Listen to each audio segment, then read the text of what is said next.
ಕನ್ನಡ ಚಿತ್ರರಂಗದ ಹಿರಿಯ ನಿರ್ಮಾಪಕಿ ರಾಜ್ಕುಮಾರ್ ಅವರ ಧರ್ಮಪತ್ನಿ ಪಾರ್ವತಮ್ಮ ರಾಜ್ಕುಮಾರ್ ನಿಧನರಾಗಿದ್ದಾರೆ. ಬಹು ಅಂಗಾಂಗ ವೈಫಲ್ಯದಿಂದ 16 ದಿನಗಳ ಹಿಂದೆ ಬೆಂಗಳೂರಿನ ಎಂಎಸ್ ರಾಮಯ್ಯ ಆಸ್ಪತ್ರೆಯಲ್ಲಿ ಚಿಕಿತ್ಸೆ ಪಡೆಯುತ್ತಿದ್ದ ಪಾರ್ವತಮ್ಮನವರು ಬೆಳಿಗ್ಗೆ ಇಂದು 4:30ಕ್ಕೆ ಹೃದಯಾಘಾತದಿಂದ ವಿಧಿವಶರಾದರು. ಅಮ್ಮನ ನಿಧನದ ಸುದ್ದಿ ಕೇಳಿದ ದೊಡ್ಡಮನೆ ಕುಟುಂಬ ಶೋಕ ಸಾಗರದಲ್ಲಿ ಮುಳುಗಿತು. ದೊಡ್ಡಮನೆಯ ದೀಪಾರದಿಂದ ಮನೆಯಲ್ಲಿ ನೀರವ ಮೌನ ಆವರಿಸಿತು. ಸುಮಾರು 7 ಗಂಟೆಗೆ ಸದಾಶಿವನಗರದ ನಿವಾಸದಲ್ಲಿ ಅವರ ಪಾರ್ಥಿವ ಶರೀರವನ್ನು ಅಂತಿಮ ದರ್ಶನಕ್ಕೆ ಇಡಲಾಯಿತು. ಕುಟುಂಬಸ್ಥರು, ಗಣ್ಯರು, ರಾಜಕೀಯ ಗಣ್ಯರು, ಅಭಿಮಾನಿಗಳು ಎಲ್ಲರೂ ಬಂದರು. 3:30 ವೇಳೆಗೆ ಅವರ ಪಾರ್ಥಿವ ಶರೀರವನ್ನು ಹೂವಿನಿಂದ ಅಲಂಕೃತಗೊಂಡಿದ್ದ ವಾಹನದಲ್ಲಿ ಅಂತಿಮ ಯಾತ್ರೆ ಮಾಡಲಾಯಿತು. ರಸ್ತೆಯುದ್ದ ಕುಣಿತ ಅಭಿಮಾನಿಗಳು ಅವರ ದರ್ಶನ ಪಡೆದರು. ರಾಜ್ ಸಮಾಧಿ ಇರುವ ಕಂಠೀರವ ಸ್ಟುಡಿಯೋದಲ್ಲಿ ಸಂಜೆ 5 ಗಂಟೆಗೆ ಸಕಲ ಸರ್ಕಾರಿ ಗೌರವದೊಂದಿಗೆ ಅಂತ್ಯಕ್ರಿಯೆ ನಡೆಸಲಾಯಿತು. ನಂತರ ದಾಸಯ್ಯ ಪದ್ಧತಿಯಂತೆ ಕಿರಿಯ ಪುತ್ರ ಪುನೀತ್ ರಾಜ್ಕುಮಾರ್ ಸಾರ್ಮಿಕ ವಿಧಿವಿಧಾನ ನೆರವೇರಿಸಿದರು. 5:30ಕ್ಕೆ ಪಾರ್ವತಮ್ಮ ಮಣ್ಣಲ್ಲಿ ಮಣ್ಣಾದರು. ಮಕ್ಕಳು, ಮೊಮ್ಮಕ್ಕಳು, ಸಂಬಂಧಿಕರು ಅಮ್ಮನ ನೆನೆದು ಕಣ್ಣೀರಿಟ್ಟರು. ಇನ್ನು ಸಾವಿನಲ್ಲೂ ಪತಿಯ ಆದರ್ಶವನ್ನು ಪಾಲಿಸಿರುವ ಪಾರ್ವತಮ್ಮ ತಮ್ಮ ನೇತ್ರಗಳನ್ನು ಕೂಡ ದಾನ ಮಾಡಿದರು. ಈ ಮಧ್ಯೆ ಅಣ್ಣ ಅವರ ಸ್ಮಾರಕದ ರೀತಿಯಲ್ಲೇ ಅವರದ್ದು ಸ್ಮಾರಕ ನಿರ್ಮಿಸಲಾಗತ್ತೆ ಅಂತ ಸ್ಥಳೀಯ ಶಾಸಕರು ಹೇಳಿದ್ದಾರೆ.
ಇನ್ನು ಅಮ್ಮನ ನಿಧನ 3 ರಾಜರತ್ನಗಳಿಗೆ ದೊಡ್ಡ ಆಘಾತವನ್ನ ತಂದಿದೆ. ಸಾಮಾನ್ಯವಾಗಿ ತಾಯಿ ನಿಧನ ಹೊಂದಿದಾಗ ಮಕ್ಕಳಿಗೆ ನೋವಾಗುತ್ತೆ. ಅದೇ ರೀತಿಯಾಗಿ ಈ 3 ಮಕ್ಕಳಿಗೂ ಕೂಡ ಆಘಾತ ತಂದಿದೆ. ಪಾರ್ವತಮ್ಮ ಆಸ್ಪತ್ರೆ ಸೇರಿದಾಗಿನಿಂದಲೂ ಕೂಡ ಜೊತೆಯಲ್ಲೇ ಇದ್ದಂತಹ ದ್ವಿತೀಯ ಪುತ್ರ ರಾಘವೇಂದ್ರ ರಾಜ್ಕುಮಾರ್ ಇಂತಹ ದಿನ ಬರುತ್ತೆ ಅಂತ ಅಂದುಕೊಂಡಿರಲಿಲ್ಲ ಅಂತ ದುಃಖ ತಪ್ತರಾದ್ರು. ಅಪ್ಪಾಜಿ ಅವರಿಗೆ ಆಸರೆ ಬೇಕು ಅಂತ ಅನಿಸುತ್ತೆ, ಅದಕ್ಕೆ ಅಮ್ಮನನ್ನ ಕರೆಸಿಕೊಂಡಿದ್ದಾರೆ ಅಂತ ಭಾವುಕರಾದ್ರು. ಅದೇ ನಾವ್ ಈ ದಿನ ಒಂದಿನ ಬರುತ್ತೆ ಅಂತ ಅನ್ಕೊಂಡಿರ್ಲಿಲ್ಲ. ಆ ದಿನ ಬಂದ್ಬಿಡ್ತು. ನಮ್ಮ ತಂದೆಯವರು ಹೇಳೋರು, ಈ ಭೂಮಿಗೆ ಎಲ್ಲರೂ ಅತಿಥಿಗಳೇ ಕಂದ. ನಮ್ಮ ತಾಯಿನ ನೋಡೋ ಈ ತರ ನೋಡ್ತಿದೆ ಅಂತ ಗೊತ್ತಿಲ್ಲ. ಬೇಗ ಹೋಗಿ ಅಪ್ಪಾಜಿ ಹತ್ರ ಸೇರ್ಕೊಂಡ್ಬಿಟ್ರು. ಅವರು ಎಲ್ಲೋ ಅಪ್ಪಾಜಿಗೆ ಅವರು ಅಲ್ಲಿ ಬೇಕಾಗಿದೆ ಅಂತ ಅನ್ಸುತ್ತೆ. She came unknown, she is going well known. ಇದಿಷ್ಟೇ ಅವ್ರ ಸಾಧನೆ. ಅಮ್ಮ ಅವ್ರ ಕಣ್ಣನ್ನ ದಾನ ಮಾಡಿದೆ. ಯಾಕಂದ್ರೆ ಅಪ್ಪಾಜಿ ಅವರು ಇದ್ದಾಗಲೇ ಅವ್ರ ಆದಿಯಾಗಿ ಮನೆಯವ್ರಿಗೆ ಎಲ್ಲಾರದ ಕಣ್ಣು ಅವರು ಬರ್ಕೊಟ್ಟಿದ್ರು. ರಾಜಕೀಯ ಗಣ್ಯರು ಪಾರ್ವತಮ್ಮ ಅವರ ಅಂತಿಮ ದರ್ಶನ ಪಡೆದು ಮುಖ್ಯಮಂತ್ರಿ ಸಿದ್ದರಾಮಯ್ಯ, ಮಾಜಿ ಪ್ರಧಾನಿ ದೇವೇಗೌಡರು, ಕೇಂದ್ರ ಮಂತ್ರಿ ಅನಂತಕುಮಾರ್, ಮಾಜಿ ಮುಖ್ಯಮಂತ್ರಿ ಕುಮಾರಸ್ವಾಮಿ, ಮಾಜಿ ಡಿಸಿಎಂ ಆರ್ ಅಶೋಕ್, ಮಾಜಿ ಮುಖ್ಯಮಂತ್ರಿ ಎಸ್ ಎಂ ಕೃಷ್ಣ, ಕಾಂಗ್ರೆಸ್ ಮುಖಂಡ ಮಲ್ಲಿಕಾರ್ಜುನ ಖರ್ಗೆ ಸೇರಿದಂತೆ ಹಲವರು ಭಾವಪೂರ್ಣ ಶ್ರದ್ಧಾಂಜಲಿಯನ್ನ ಸಲ್ಲಿಸಿದರು. ಅವರ ಅಗಲಿಕೆಯಿಂದ ಕನ್ನಡ ಚಿತ್ರರಂಗಕ್ಕೆ ಆಗಿದೆ ನಷ್ಟ. ಅವರ ಆತ್ಮಕ್ಕೆ ಶಾಂತಿ ಸಿಗಲಿ ಎಂದು ಪ್ರಾರ್ಥಿಸಿದರು.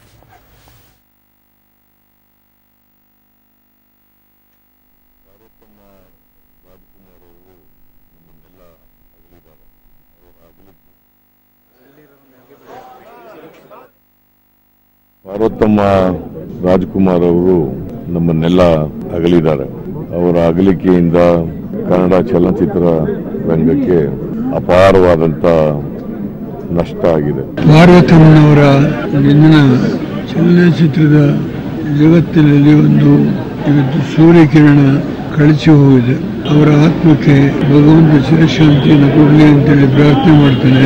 ವರನಟ ರಾಜ್ಕುಮಾರ್ ಅವರಿಗೆ ಒಂದು ದೊಡ್ಡ ಆಧಾರ ಸ್ತಂಭವಾಗಿ, ಒಂದು ಶಕ್ತಿಯಾಗಿದ್ರು ಪಾರ್ವತಮ್ಮ ರಾಜ್ಕುಮಾರ್ ಅವರು. ಅವರ ಇಡೀ ವಿಸ್ತಾರವಾದಂತಹ ಕುಟುಂಬಕ್ಕೆ ಈ ದುಃಖವನ್ನ ಭರಿಸುವ ಶಕ್ತಿ ಪರಮಾತ್ಮ ಕೊಡ್ಲಿ ಅಂತ ಹೇಳಿ ಪ್ರಾರ್ಥನೆ ಮಾಡ್ತೇನೆ.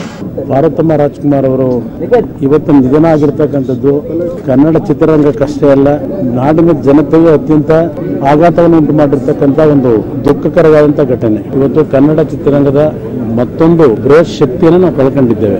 ಪಾರ್ವತಮ್ಮನವರು ಬಹಳ ಕಷ್ಟದಲ್ಲಿ ಬೆಳೆದು ಬಂದು ಬಹಳ ದಿವಸಗಳಿಂದ ಅವರಿಗೆ ಆರೋಗ್ಯ ಕ್ಷೀಣಿಸ್ತಾ ಬಂತು. ಇಂದು ಅವರ ಅವಸಾನವಾಗಿದೆ. ಅವರಿಗೆ ನನ್ನ ಭಾವಪೂರ್ಣ ಶ್ರದ್ಧಾಂಜಲಿಯನ್ನ ಅರ್ಪಿಸ್ತೇನೆ. ಪಾರ್ವತಮ್ಮ ರಾಜ್ಕುಮಾರ್ ಅವರ ನಿಧನದಿಂದ ನನಗೆ ವೈಯಕ್ತಿಕವಾದಂತಹ ನೋವನ್ನ ಉಂಟು ಮಾಡಿದೆ. ಪಾರ್ವತಮ್ಮ ಅವರು ಮಹಾನ್ ತಾಯಿಯನ್ನ ಇವತ್ತು ನಾವು ಸರ್ ಈಗಿನ ಸಮಾಜದಲ್ಲಿ ನಾವು ನೋಡ್ತೀವಿ, ಹೆಂಡತಿ ಮಾತನ್ನ ಗಂಡ ಕೇಳಲ್ಲ, ಯಾರು ನೀನ್ ಹೇಳ್ತೀಯ ಅಂತ ನನ್ ಕೇಳ್ತಾರೆ. ಮೂರ್ಖತನ. ಮಕ್ಕಳು ಹೇಳ್ತಾರೆ ನೀನೇನ್ ಹೇಳ್ತೀಯ ಬಿಡಮ್ಮ, ನಾನ್ ಯಾಕೆ ನಿನ್ ಮಾತು ಕೇಳಿ ಅಂತ ಹೇಳ್ತಾರೆ. ಡಬಲ್ ಮೂರ್ಖತನ. ಇವ್ ಎರಡನ್ನೂ ನಿಭಾಯಿಸುವಂತಹದ್ದು ಪಾತ್ರದಲ್ಲಿ ಅತ್ಯಂತ ಪ್ರಮುಖ ಪಾತ್ರವನ್ನ ನಿಭಾಯಿಸಿದ್ದು ಪಾರ್ವತಮ್ಮನವರು. ಹೇಗ್ ಸಾಧ್ಯ ಆಗುತ್ತೆ ಸರ್? ಅದ್ಭುತ ಕೌಶಲ್ಯ. ಸಿಂಪಲ್. ಹೆಂಡತಿ ಮತ್ ಕೇಳಲ್ಲ, ಗಂಡ ಮೂರ್ಖತನ. ಮಕ್ಕಳು ತಾಯಿ ಮತ್ತೆಲ್ಲ ಇದನ್ನೆಲ್ಲ ಕೇಳಕ್ ಹೋಗಲ್ಲ ಅಂದ್ರೆ ಡಬಲ್ ಮೂರ್ಖತನ. ಹೇಗೆ ಈಕೆ ಮಾಡಿದ್ರು? ಅದ್ಭುತ ಕೌಶಲ್ಯ. That is the beauty of Indian woman. ಭಾರತದ ಮಹಿಳೆ ಎಲ್ಲ ಮಹಿಳೆಯರಿಗೂ ಅದು ಜೊತೆಲೆ ಬಂದ್ಬಿಟ್ಟಿರುತ್ತೆ ಅವ್ರಿಗೆ. ಅವರು ದೇ ಆರ್ ಪ್ರೊಟೆಕ್ಟಿವ್ ಆಫ್ ಎರಡು. ಅವ್ರು ಏನನ್ನು ಬೇಕಾದ್ರೂ ಬಿಟ್ಕೊಟ್ಬಿಡ್ತಾರೆ. ಗಂಡನ್ನ ಮತ್ತು ತನ್ನ ಕುಟುಂಬವನ್ನ ತನ್ನನ್ನು ಮೀರಿ ಪ್ರೊಟೆಕ್ಟ್ ಮಾಡಕ್ ಹೋಗ್ತಾರೆ. ಅದನ್ನ ದೇ ಡೋಂಟ್ ಕೇರ್ ತಮಗೇನಾಗತ್ತೆ ಅಂತ ಕೇರ್ ಮಾಡಲ್ಲ. ಇವೆರಡು ಪ್ರೊಟೆಕ್ಷನ್ಗೆ ಹೋಗ್ತಾ ಇರ್ತಾರೆ ಯಾವಾಗ್ಲೂ. ದೇ ಆರ್ ವೆರಿ ಸೆಲ್ಫಿಶ್ ಅವರು ಆ ವಿಚಾರದಲ್ಲಿ. ಅವ್ರು ಎಕ್ಸ್ಟ್ರೀಮ್ಲಿ ವಂಡರ್ಫುಲ್. ಅದು ಫ್ಯಾಮಿಲಿ ಇಶ್ಯೂಸ್ ಅಲ್ಲಿ ಇಂಡಿಯಾನಲ್ಲಿ ಇದನ್ನ ಅರ್ಥ ಮಾಡ್ಕೊಳ್ಳದೆ ವೃತ್ತಗಳಾಕತ್ತಾರೆ.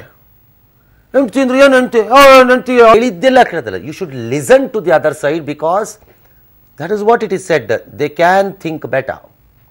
Don't think men can think better. So ನಮ್ಗಿಂತಲೂ ಮಹಿಳೆ 100% ಯಾವ ಅನುಮಾನನೂ ಇಟ್ಕೋಬೇಡಿ ಅದರಲ್ಲಿ. ಥಿಂಕ್ ಮಾಡ್ತಾರೆ. ಕೇಳಿಸ್ಕೊಳ್ಳಿ, ಆ ವಾದವನ್ನು ಆಲಿಸಿ ಅವರ ಅಭಿಪ್ರಾಯವನ್ನು ಸ್ವೀಕಾರ ಮಾಡ್ಕೊಳ್ಳಿ. ಆ ನಂತರದಲ್ಲಿ ನಿರ್ಧಾರ ಯಾವುದು ಸರಿ ಅನಿಸುತ್ತೋ ಅದನ್ನು ಮಾಡಬೇಕು. ಅದನ್ನು ಅವಳನ್ನ ಕೇಳ್ಮಾಡೋದು ಹೇಳಿದ್ ಮಾಡ್ಕೊಂಡು ಹೋಗ್ಬೇಕು ಅವನಿಗೆ. She is not a slave. ಮನೆ ಕೆಲಸದ ಆಳಲ್ಲ ಅವಳು. That is the beauty of this family. ಫ್ಯಾಮಿಲಿಗಳು ಮುರಿದೋಗ್ತಿವೆ ಅನ್ನೋ ಸಂದರ್ಭದಲ್ಲಿ 13-14ನೇ ವರ್ಷದಂತಹ ಸಣ್ಣ ವಯಸ್ಸಿನಲ್ಲಿ ಬಾಹ್ಯ ಪ್ರಪಂಚದ ಅರಿವು ಎಷ್ಟಿತ್ತೋ ಇಲ್ವೋ ಆಕೆಗಾಗ. ಆದರೆ ತಂದೆ ಕೊಟ್ಟ ಮಾತಿಗೆ ಒಪ್ಪಿ ರಾಜ್ಕುಮಾರ್ ಮದುವೆಯಾಗಿ ಹೊರಕ್ಕೆ ಬಂದಾಗ ಕರ್ಕೊಂಡು ಶಿ ನ್ಯೂ ನಥಿಂಗ್. ಸರ್ ಒಂದು ಸಾಲಿಗ್ರಾಮದಂತ ಸಣ್ಣ ಊರು. ಮೈಸೂರು ಕಡೆಯಿಂದ ಹೋಗೋರಾದ್ರೆ KR ನಗರ, ಮಿರ್ಲೆ, ಬೇರಿಯಾ ಎಲ್ಲ ದಾಟ್ಕೊಂಡು ಹೋಗಿ ಸಾಲಿಗ್ರಾಮ. ಪುಟ್ಟೂರದು. ನಾನು ಆ ಊರಿಗೆ ಬೇಕಾದಷ್ಟು ಸರಿ ಪಾಸ್ ಆಗಿ ಹೋಗಿದ್ದೀನಿ. ನಾವು ಪಾಸ್ ಆಗಿದ್ದೀವಿ. ಯಾಕಂದ್ರೆ ನಾವು ನಮ್ಮೂರಿಗೆ ಹೋಗೋ ಟೈಮಲ್ಲಿ ನಾವೆಲ್ಲ ಚಿಕ್ಕ ಹುಡುಗರಾಗಿದ್ದಾಗ ಬಸ್ ಹೋಗಿ ಆ ಸಾಲಿಗ್ರಾಮದಲ್ಲಿ ಒಂದು ಸಣ್ಣ ಸರ್ಕಲ್ ನಲ್ಲಿ ಒಂದು ಬಸ್ ನಿಂತ್ಕೋತಿತ್ತು. ಅಲ್ಲೋಗಿ ನಿಲ್ಲಿಸಿತ್ತು. ಅಲ್ಲಿ ಕಲರ್ದು ಅದೇನೋ ಜ್ಯೂಸೋ ಗೀಸೋ ಕೊಡ್ಸೋರು ನಮ್ಮ ಒಂದು ಕುಗ್ರಾಮನ ಸರ್. ಇನ್ನು ಕುಗ್ರಾಮ ಅಂತಲ್ಲ, ಅದು ದೊಡ್ಡ ಪಟ್ನ ಅಲ್ಲ, ಹಳ್ಳಿ ಅಲ್ಲ, ಅದೊಂಥರ ಸಾಲಿಗ್ರಾಮ. ಹಂಗೆ ಅಂತ ಒಂದು ಊರಿನಿಂದ ಬಂದಂತಹ ಹೆಣ್ಣು ಮಗಳು 9ನೇ ಕ್ಲಾಸು 10ನೇ ಕ್ಲಾಸು ಶಿಕ್ಷಣ ಇದ್ದರೂ ದೊಡ್ಡ ನಗರದ ನಕರಗಳನ್ನು ಅರ್ಥ ಮಾಡಿಕೊಂಡು ಬೆಳೆದಿದ್ದ ರೀತಿ ಅದ್ಭುತ. ದಟ್ ಈಸ್ ವೈ ನಾನು ಮಧ್ಯಾಹ್ನ ಹೇಳ್ತಾ ಇದ್ದೆ, ಪಾರ್ವತಮ್ಮ ಬಿಸಿನೆಸ್ ಮ್ಯಾನೇಜ್ಮೆಂಟ್ ಕೋರ್ಸ್ಗೆ ಒಂದ್ ರೀತಿ ಆಕ್ಸ್ಫರ್ಡ್ ಯೂನಿವರ್ಸಿಟಿ ಅಂತ. Sir nobody taught her MBA, nobody taught her BBM.